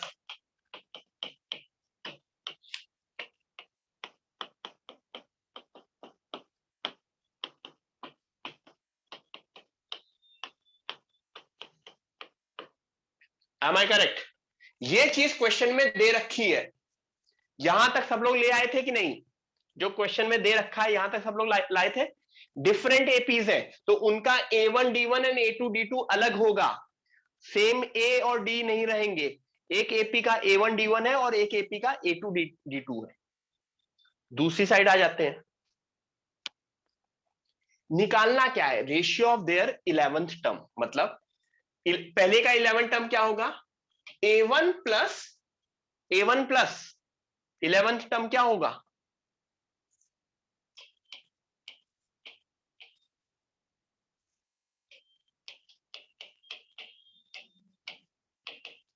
निकालना है।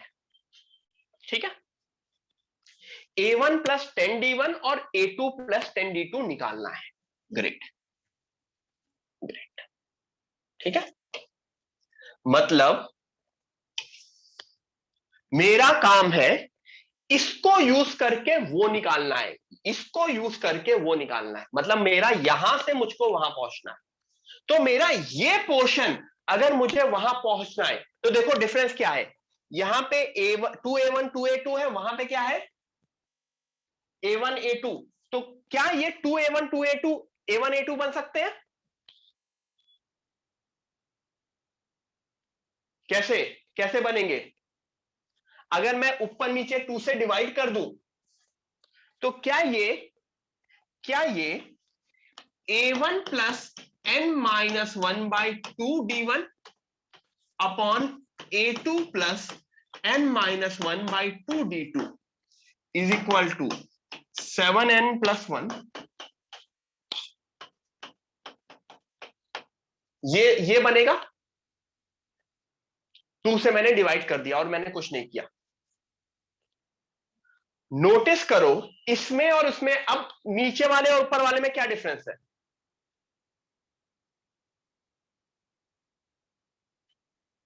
ठीक है? मैंने यहां पे ऊपर नीचे 2 से डिवाइड किया है। क्या मुझे इधर ऊपर नीचे डिवाइड करने की जरूरत है? नहीं है, क्योंकि यहीं पे एडजस्ट हो जा रहा है ना। Divide by 2, divide by 2। अब देखो ऊपर नीचे क्या डिफरेंस है। इधर 10 है और इधर n-1/2 है। तो अगर नीचे से ऊपर पहुंचाना है तो इसका क्या मतलब हुआ? Can I assume can I assume n can I assume n-1/2 is equal to 10? n-1/, yes. क्योंकि मुझे इसको ये बनाना है, मुझे इसको ये बनाना है, तो n-1/2 इज इक्वल टू 10। तो n की वैल्यू 21 आ गई। तो सीधे सीधी बात है, अगर मैं n को 21 पुट करूं तो जो निकालना है वो मेरा इस साइड निकल जाएगा। सिमिलरली दूसरी साइड n को 21 पुट कर दूंगा तो मेरा आंसर आ जाएगा। कैसे आएगा आंसर? मैं दूसरी साइड n को 21 पुट कर दे रहा हूं।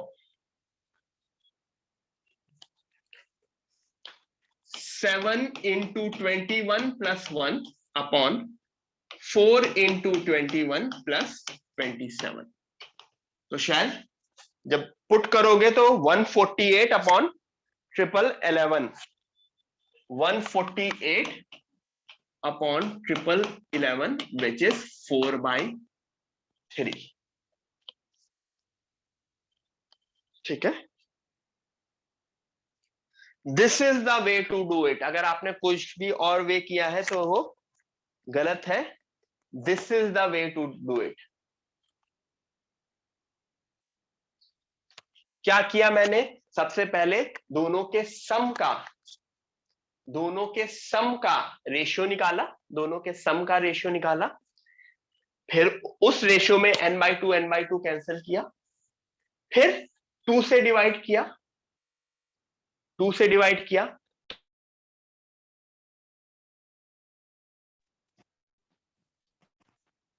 ऊपर और नीचे मुझको दिखा। अब मैंने क्या कर दिया, ये वाला जो पोर्शन था, ये वाला पोर्शन और ये वाला पोर्शन मैंने सेम कर दिया। क्यों? क्योंकि अगर मुझे इससे ऊपर पहुंचना है, if I have to go from this to this, तो वो सेम करके ही तो पहुंचूंगा ना। तो जैसे ही मैंने ये सेम किया, n-1/2 इज इक्वल टू 10, तो n-1 इज इक्वल टू 20, तो n को 21 आ गया। तो मैंने इस साइड, दोनों साइड n को 21 पुट कर दिया। आई गॉट माई ओरिजिनल जो चीज पूछी गई है।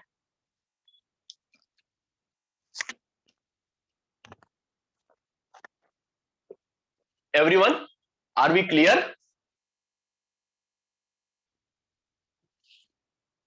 Yes, great.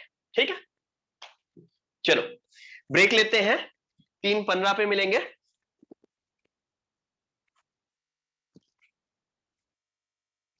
Will meet at 3:15।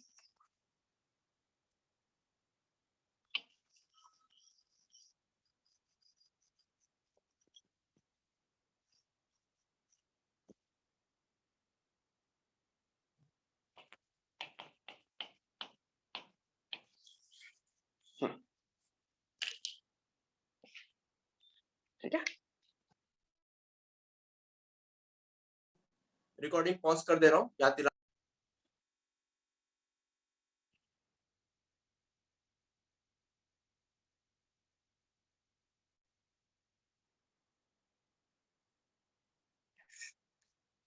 हाँ,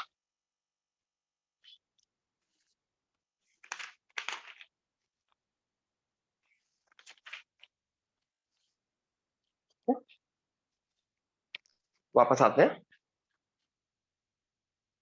ग्रीन टी नहीं, ये मसाला टी है, मसाला टी। अलग अलग, बेसिकली कुछ जैसे क्लास लेक्चर लेते हैं ना, तो गले में कुछ मतलब गर्म पीता हूं तो बेटर रहता है।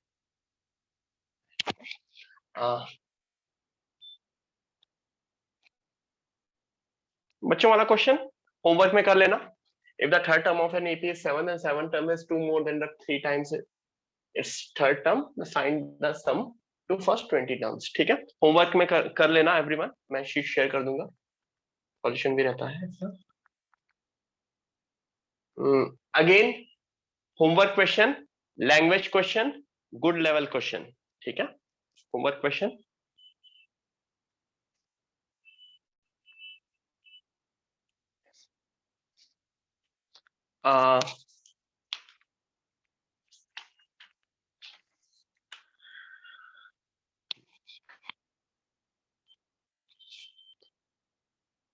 Geometric progression. ठीक है, कुछ चीजें करेंगे, बहुत ज्यादा डीप में नहीं, आज मोस्टली ज्योमेट्रिक प्रोग्रेशन होता क्या है वो समझने की कोशिश करेंगे, उसके बाद हम। ठीक है, अर्थमेटिक प्रोग्रेशन में क्या हो रहा था एवरीवन?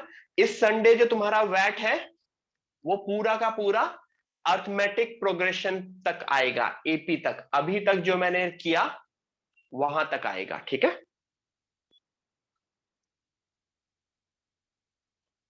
इसको मैं 1 मिनट देना मुझको।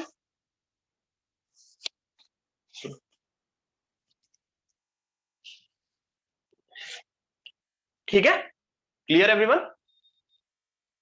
एपी में मैं अर्थमेटिक प्रोग्रेशंस में मैं अर्थमेटिक प्रोग्रेशन में इस आई रिपीट, इस संडे का वैट would be your arithmetic progression. AP की जितनी चीजें हो सकती हैं वो आएंगी उसके ऊपर, ठीक है?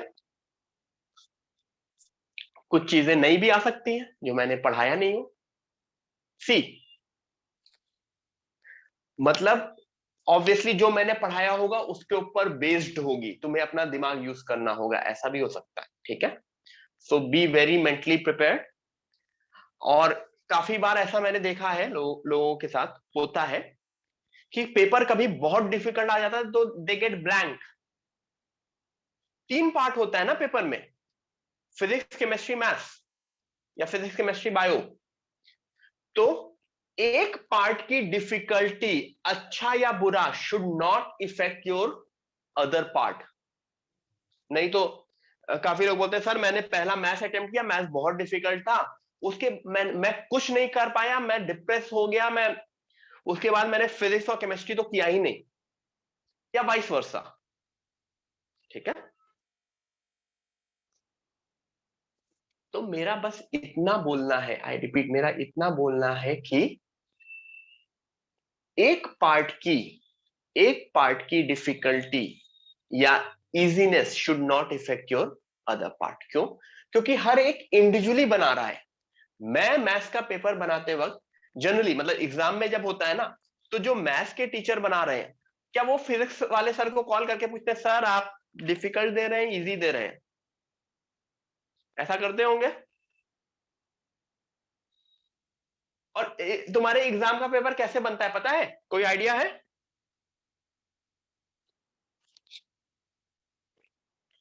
मान लो कोई आईआईटी सेट कर रहा है या कोई वो है, उसमें कोई एक प्रोफेसर नहीं सेलेक्ट बनाता है, कम से कम एक पैनल होता है। फिजिक्स का पैनल अलग होता है, केमिस्ट्री का पैनल अलग होता है, मैथ्स का पैनल अलग होता है, और वो आपस में एक दूसरे से रिलेटेड नहीं होते हैं। तो मैथ्स वाला अपने उससे, फिजिक्स वाला अपने उससे, केमिस्ट्री वाला अपने उससे, ठीक है? ठीक है। और आईआईटी का पेपर तो और मजेदार होता है। आईआईटी के पेपर में तो क्या होता है ना कि देखो क्या होता है, आ, ये समझो ये समझो, अगर मुझे, मैं एक गवर्नमेंट, मैं एक टीचर हूं, अगर मैं एक टीचर हूं और मुझे अपनी लाइफ इजी करनी है तो मैं क्या करूंगा ये बताओ? मैं एक टीचर हूं, मुझे अपनी लाइफ इजी करनी है, मैं क्या करूंगा? मैं चाहूंगा कि मेरे पास सबसे डिफिकल्ट क्वेश्चन सॉल्व करने वाले स्टूडेंट्स आए। जब मैं एक डिफिकल्ट पेपर सेट करूंगा तो उसमें अच्छे बच्चे ही सिलेक्ट होंगे, हार्ड वर्किंग बच्चे ही सिलेक्ट होंगे। तो इवन दो मुझे, मैं जो पढ़ा रहा हूं उसमें उतनी डिफिकल्टी लेवल की जरूरत भी नहीं है, सपोज करो, इसी वजह से तो ये, फिर भी मैं जानबूझ के पेपर डिफिकल्ट रखूंगा। क्यों? क्योंकि मेरा काम इजी हो जाए। कि ये रिवर्स साइकोलॉजी है और ये कभी कभी मैं भी यूटिलाइज करता हूं। कभी कभी आपका पेपर काफी डिफिकल्ट आ जाता है, उससे क्या होता है, अगर कभी पेपर डिफिकल्ट दे दिया, बहुत डिफिकल्ट आया, उसका फायदा जानते हो? तुमको नेक्स्ट पेपर में दिखता होगा, शायद दिखा है कुछ लोगों को, जिनको नहीं दिखा है उनको आगे दिख भी जाएगा कि एक बार डिफिकल्ट पेपर दे दिया तो नेक्स्ट पेपर के लिए तुम और ज्यादा हार्ड वर्क करोगे, और नेक्स्ट पेपर इजी आएगा तो तुम्हारे मार्क्स बिल्कुल स्काई रॉक, मतलब बिल्कुल मजा आ जाएगा तुमको, ठीक है?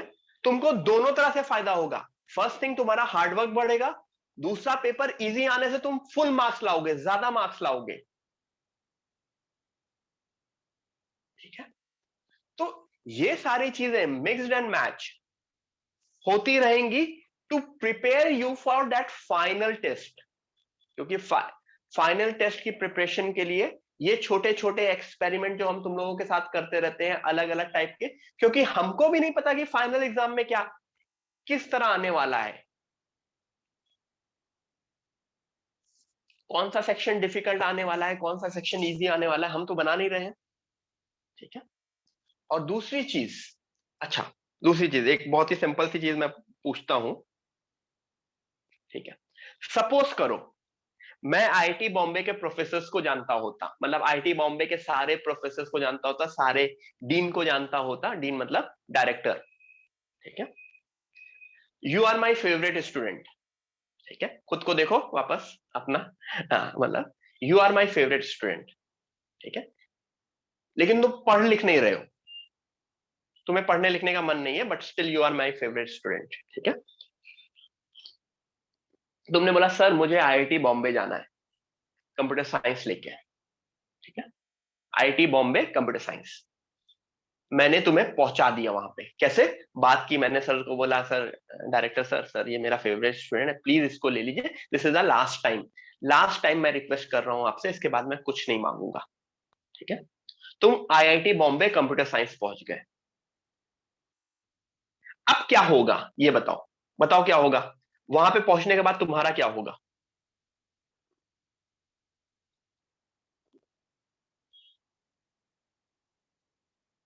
तुम डिप्रेस हो जाओगे, तुम मतलब तुम डिप्रेस हो जाओगे, तुम वहां पे बिल्कुल ही मतलब तुम्हें खुद शर्म आएगी। क्यों? क्योंकि वहां पे क्या होगा, बाकी सब लोगों का लेवल और तुम्हारा लेवल डाउन रहेगा। ठीक है, तो इतना समझो, अगर कोई चीज तुम्हारे हार्डवर्क किए बिना तुमको मिल रही है, ठीक है, if you don't deserve it, तुमने जब हार्डवर्क करके तुम वहां पे पहुंचोगे ना, तो फिर वहां पे भी एक्सेल करोगे। अगर ड्यू टू एनी रीजन कोई और वे से तुम पहुंच गए, या मतलब जनरली पहुंचते नहीं, मेरा ये कहना है कि in other ways you will get what you work hard for. तुम जितनी मेहनत करोगे, जितना अच्छा करोगे, उतना अच्छा तुमको रिजल्ट मिलेगा, और वहां जाके वापस उसका इफेक्ट दिखेगा। ठीक है, तो आई रिपीट गाइस, बहुत मजा आएगा after 2 years, after 1.5 year 2 year तुम लोगों को बहुत मजा आने वाला है। ठीक है, बट अभी भी हम ट्राई करते हैं कि जितना अच्छे से अच्छी तरह से तुम लोगों को पढ़ाएं, जिसमें तुम लोगों को अभी के लेक्चर्स में भी मजा आए। बट इट इज ओके, अपना काम है पढ़ाना, डिफिकल्ट चीजें भी पढ़ाना, इजी चीजें भी पढ़ाना, कुछ चीजों में अच्छा लगेगा, कुछ चीजों में बुरा लगेगा, इट इज ओके।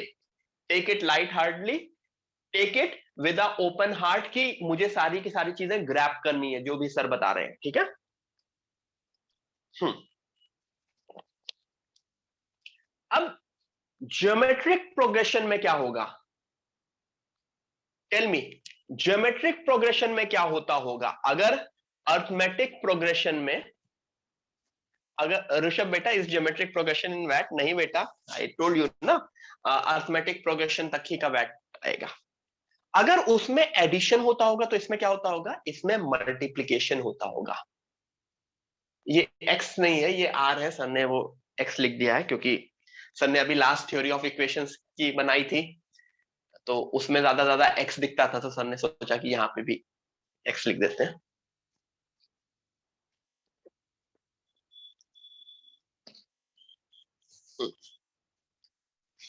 मैं लिख दे रहा हूं, ए, ए आर, मतलब ए में आर मल्टीप्लाई किया, फिर ए आर स्क्वायर, फिर क्या होगा? ए r cube, dot dot dot. ठीक है, आर इज, जैसे ए एक वेरिएबल था, डी एक वेरिएबल था। A was what? A was the first term and d was the common difference. यहां पे a is equal to T1 is equal to,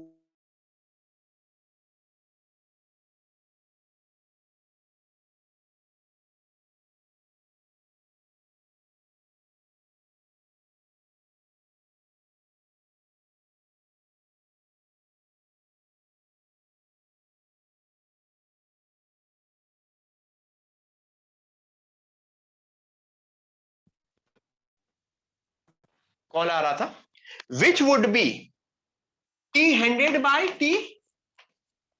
T99। मैं रिपीट कर रहा हूं, R क्या है? Common ratio. R is common ratio. ये मेरा T1 था, ये मेरा T2 था, ये मेरा T3 था, ये मेरा T4 था।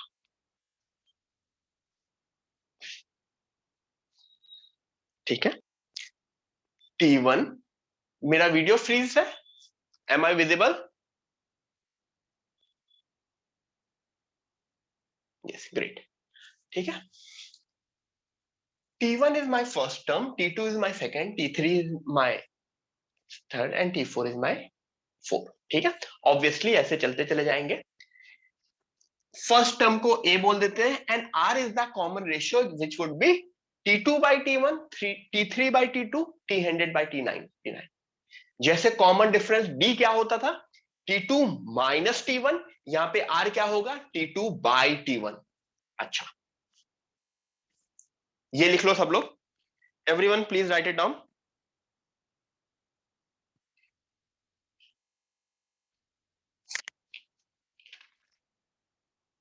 Everyone please write it down.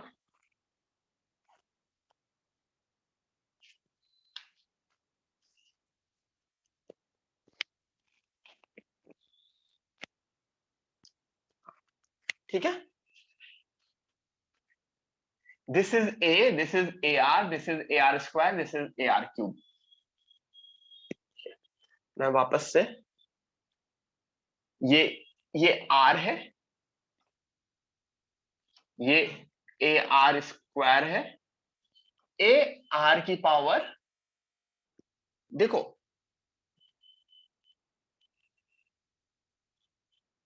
ये मेरा T1 था, ये मेरा T2 था, ये मेरा T3 था, और ये मेरा Tn होगा। ये AR, AR स्क्वायर, AR की power n-1। T2 is my AR, T3 is my AR square. ये R है, जहां पे भी X दिख रहा है उसको R लिख लोगे। T100 would be my AR की पावर 99, तो Tn would be my AR की power n-1, nth term of GP। ठीक है, ये लिख लिया सब लोगों ने? मेरे लिए इंपॉर्टेंट क्या है? Tn। मेरे लिए इंपॉर्टेंट है Tn, AR की पावर n-1, AR की पावर n-1। ठीक है।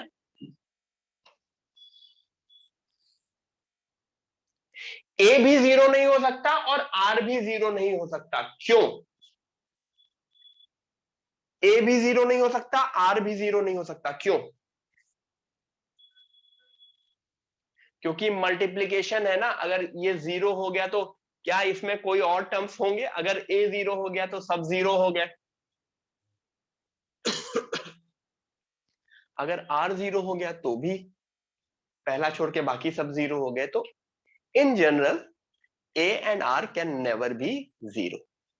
ठीक है। तो ये पेज क्लियर है? ये पेज क्लियर है?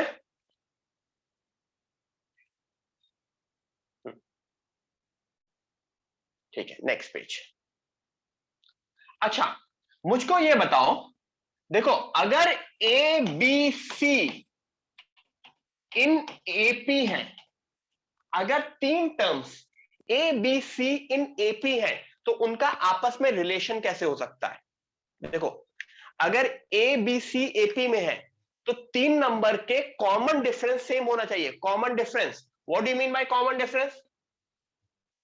ये मेरा T1 है, ये मेरा T2 है, ये मेरा T3 है, तो common difference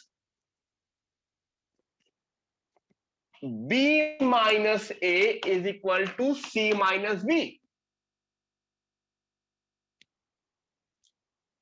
T2 minus T1 is equal to T3 minus T2।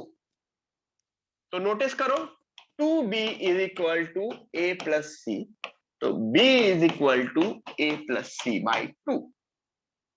Everyone, अगर तीन नंबर्स, आई रिपीट, अगर तीन नंबर्स एपी में होते हैं, if three numbers are in AP, then middle number is equal to first number plus last number by 2, उनका average होता है।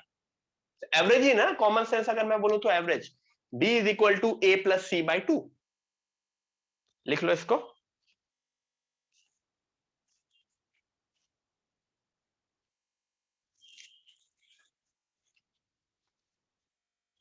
तो अगर मैंने बोला यहां पे A B C in GP, अगर एबीसी जीपी में है तो उनका कॉमन रेशियो सेम होना चाहिए। तो उनका कॉमन रेशियो कैसे आएगा, कॉमन रेशियो कैसे बनेगा? b by a is equal to, b by a is equal to c by b, तो b square is equal to a c, या कुछ लोग b is equal to root a c, मतलब दोनों सही है। b square is equal to a c लोग लिखते हैं, मैं b is equal to root a c चलो हटा दो, b square is equal to a c. ठीक है, तो ये दोनों इंपॉर्टेंट पॉइंट है। अगर तीन नंबर एपी में है तो b is equal to a plus C by 2। अगर तीन नंबर जीपी में है, अगर तीन नंबर जीपी में है तो b square is equal to a c. ठीक है,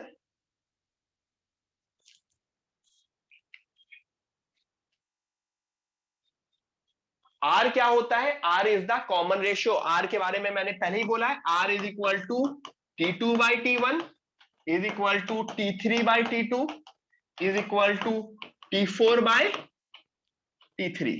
अभी एग्जांपल भी दिखाता हूं ज्योमेट्रिक प्रोग्रेशंस के, कम से कम 3-4 एग्जांपल दिखाऊंगा तो तुमको समझ में आ जाएगा। इतना लिख लो, इतना लिख लो, फिर मैं एग्जांपल दिखाऊंगा तो चीजें और समझ में आ जाएंगी, तो डोंट वरी गाइस। ठीक है,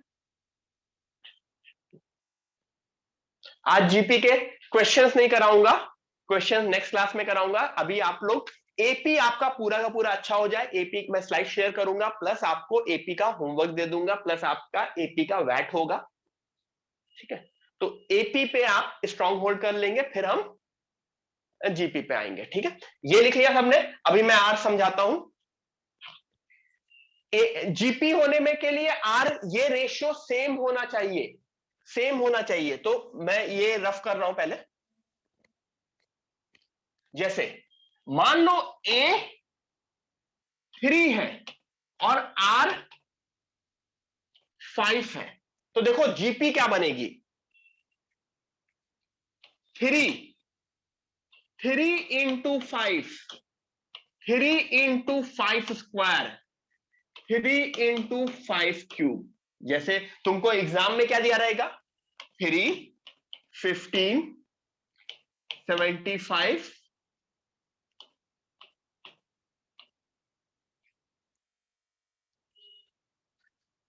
दिस इज अ जीपी।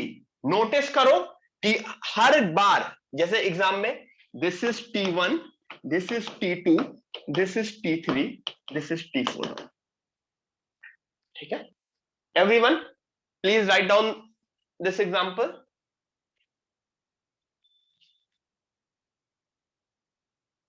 ठीक है, डोंट वरी, जीपी हम नेक्स्ट क्लास जो होगी वो भी हम जीपी से ही शुरू करेंगे। सो डोंट वरी गाइस, क्योंकि कुछ लोगों ने 10th में जीपी पढ़ा था, कुछ लोगों ने जीपी मिस किया था।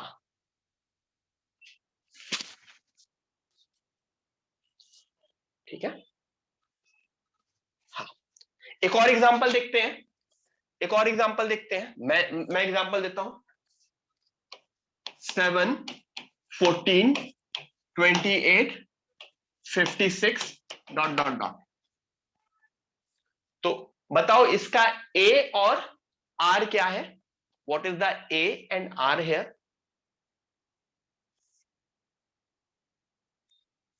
कैसे निकालोगे a? A is equal to 7 R is equal to 14 by 7. Also, it should be same as 24 by 14. It should be same as 56 by 28, which is 2. एक और देखते हैं, 3, 9, 27, 81 डॉट डॉट डॉट.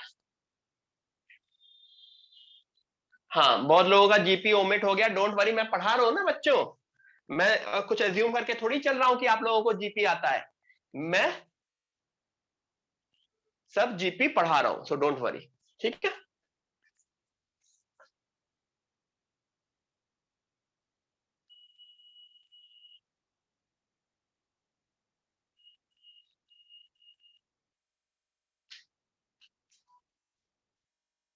ए तो हमेशा सब लोगों को तुरंत नोटिस हो जाता है. और आर क्या होगा? 9/3 इज इक्वल टू 3. इसका ए भी 3 है और आर भी 3 है. ठीक है. एक और एग्जांपल देखें इसका.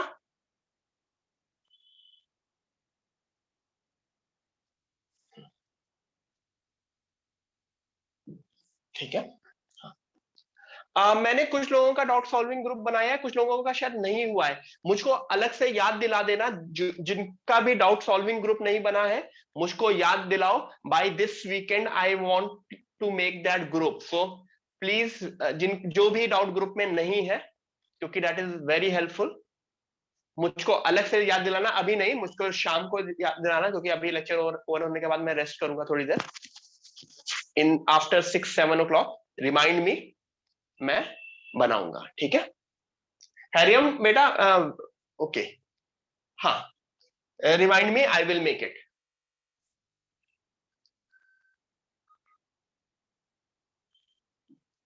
एक और चीज देखते हैं.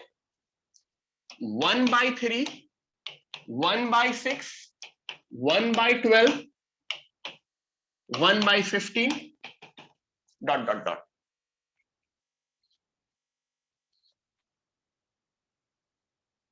1/3, 1/6, 1/12, 1/15 डॉट डॉट डॉट.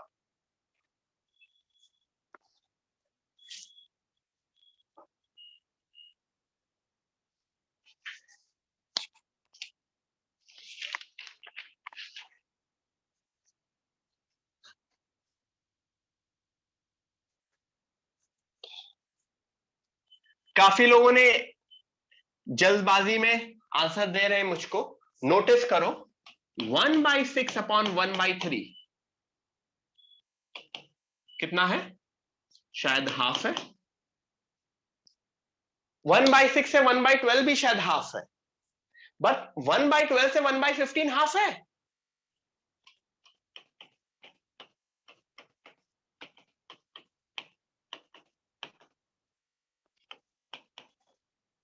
नहीं, it is not a GP. It is not a GP. अगर ये जीपी होती तो 1/15 की जगह क्या आना चाहिए था?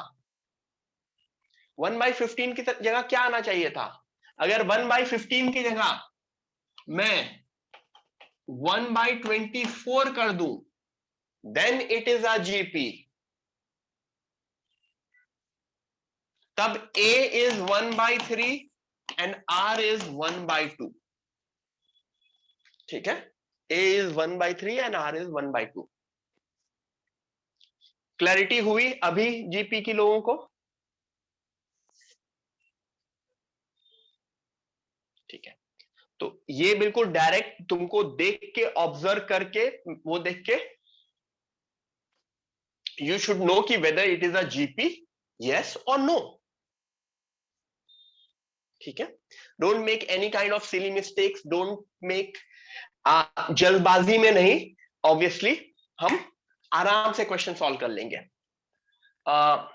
तो मुझको ये बताओ, अगर A 1024 है, 1024 सॉरी, अगर मेरा A 1024 है और R मेरा हाफ है, तो मुझको बताओ T7 क्या होगा और T12 क्या होगा? एवरीवन, अगर A 1024 है एंड R हाफ है, तो what would be my T7 and what would be my T12? Answer दो सब लोग।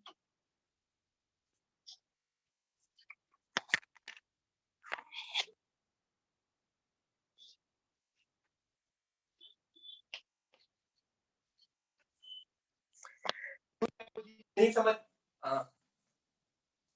डोंट वरी, अगर किसी टीपी नहीं समझ में आया, डोंट, नो इश्यूज। हम नेक्स्ट क्लास जो स्टार्ट करेंगे दैट इज ट्यूसडे क्लास, वो हम वापस, ट्यूसडे नहीं वेंसडे, ट्यूसडे तुम्हारे सीनियर्स की होती है, वो हम जीपी से ही स्टार्ट करेंगे।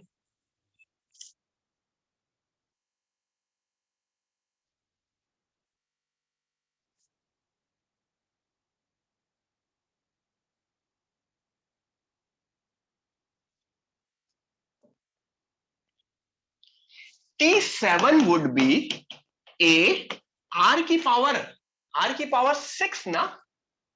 What is a? 1024 into r की पावर 6, 1/2 की पावर 6। अच्छा, 1024 2 की पावर क्या होती है? 1024 2 की कुछ पावर होती है ना, 2 की पावर 10, 2 की पावर 10 होती है ना। कंप्यूटर साइंस वालों को तो ये याद होगा, बिट्स बाइट्स वैसे कन्वर्जन होता है ना। तो 2 की पावर 10 बाई 2 की पावर 6 गिव मी 2 की power 4 which is 16. What about here? T12 would be a r की power 11 which is a is again 2 की पावर 10 into 1/2 की पावर 11, तो this is 1/2। ये क्लियर हुआ? तो कुछ लोग मुझे 0.25 आंसर दे रहे हैं सेकंड का, क्यों? Few of you are giving me answer 0.25. It is half, 0.5, not 0.25. Directly में लिख देना T12 is a r की power 12। The answer is 16 and half, not the other way। ठीक है, गॉट इट? क्लैरिटी हुई यहां तक सबको? Everyone clear? ठीक है,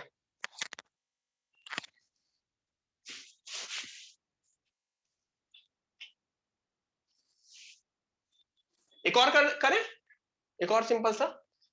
ए बताओ कुछ भी, ए कुछ भी बताओ। 729, A is 729, R is 1/3,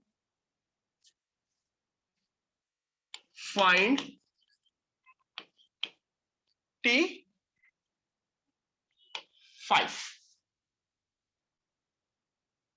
find T5। 729, R is equal to 1/6, find T5। T5 would be, T5 would be A R की power 4, 729 into R, R is 729 is, अगर किसी को याद है 729 is 3 to the power 6, 3 to the power 6।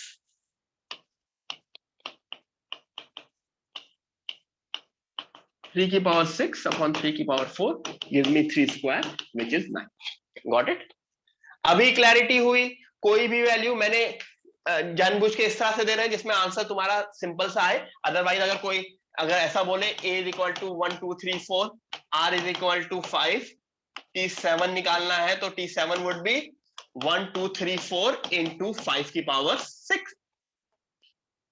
तो फिर वो एक गंदी सी वैल्यू आएगी, वो मल्टीप्लीकेशन करना पड़ेगा तुमको। But why should I waste your time on multiplication when I want you to study the concept behind it?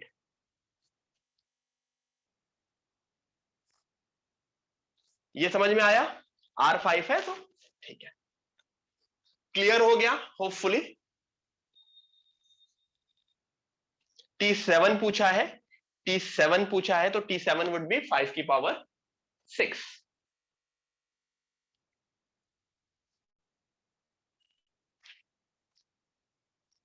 If ABC are in GP, ये अभी हमने देखा था, B square is equal to AC.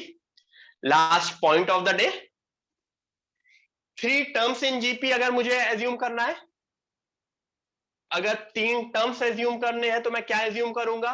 पहले क्या एज्यूम करते थे? A minus D, A plus D. अभी क्या एज्यूम करेंगे? A by are, A R. क्यों? क्योंकि इनका प्रोडक्ट, अगर तुम इनको प्रोडक्ट देखोगे, इनको मल्टीप्लाई करोगे तो क्या मिलेगा? इनको मल्टीप्लाई करोगे तो क्या मिलेगा? A by are, A R. R cancel हो जाएगा, ए क्यूब मिलेगा ना. सिमिलरली अगर 4 टर्म्स करना है तो a by r cube, a by are, A r cube. और अगर मुझे 5 टर्म करना है तो a by r square, a by are, A R.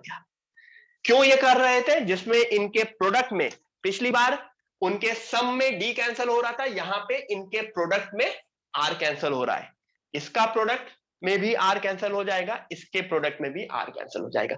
इन सब के ऊपर हम क्वेश्चन नेक्स्ट क्लास में अच्छे से करेंगे. तो इतना पोर्शन रिवाइज कर लेना एवरीवन, ठीक है? इन सब के ऊपर हम करेंगे, ठीक है? नेक्स्ट क्लास वापस जीपी से स्टार्ट करेंगे एंड हम अच्छे लेवल के क्वेश्चंस करेंगे, ठीक है? Yes, I am done for the day. मैं पीपीटी प्लस होमवर्क दोनों आज रात तक भेज दूंगा, मुझको याद दिला देना, ठीक है? यस, चलो एवरीवन, बाय बाय. बाय.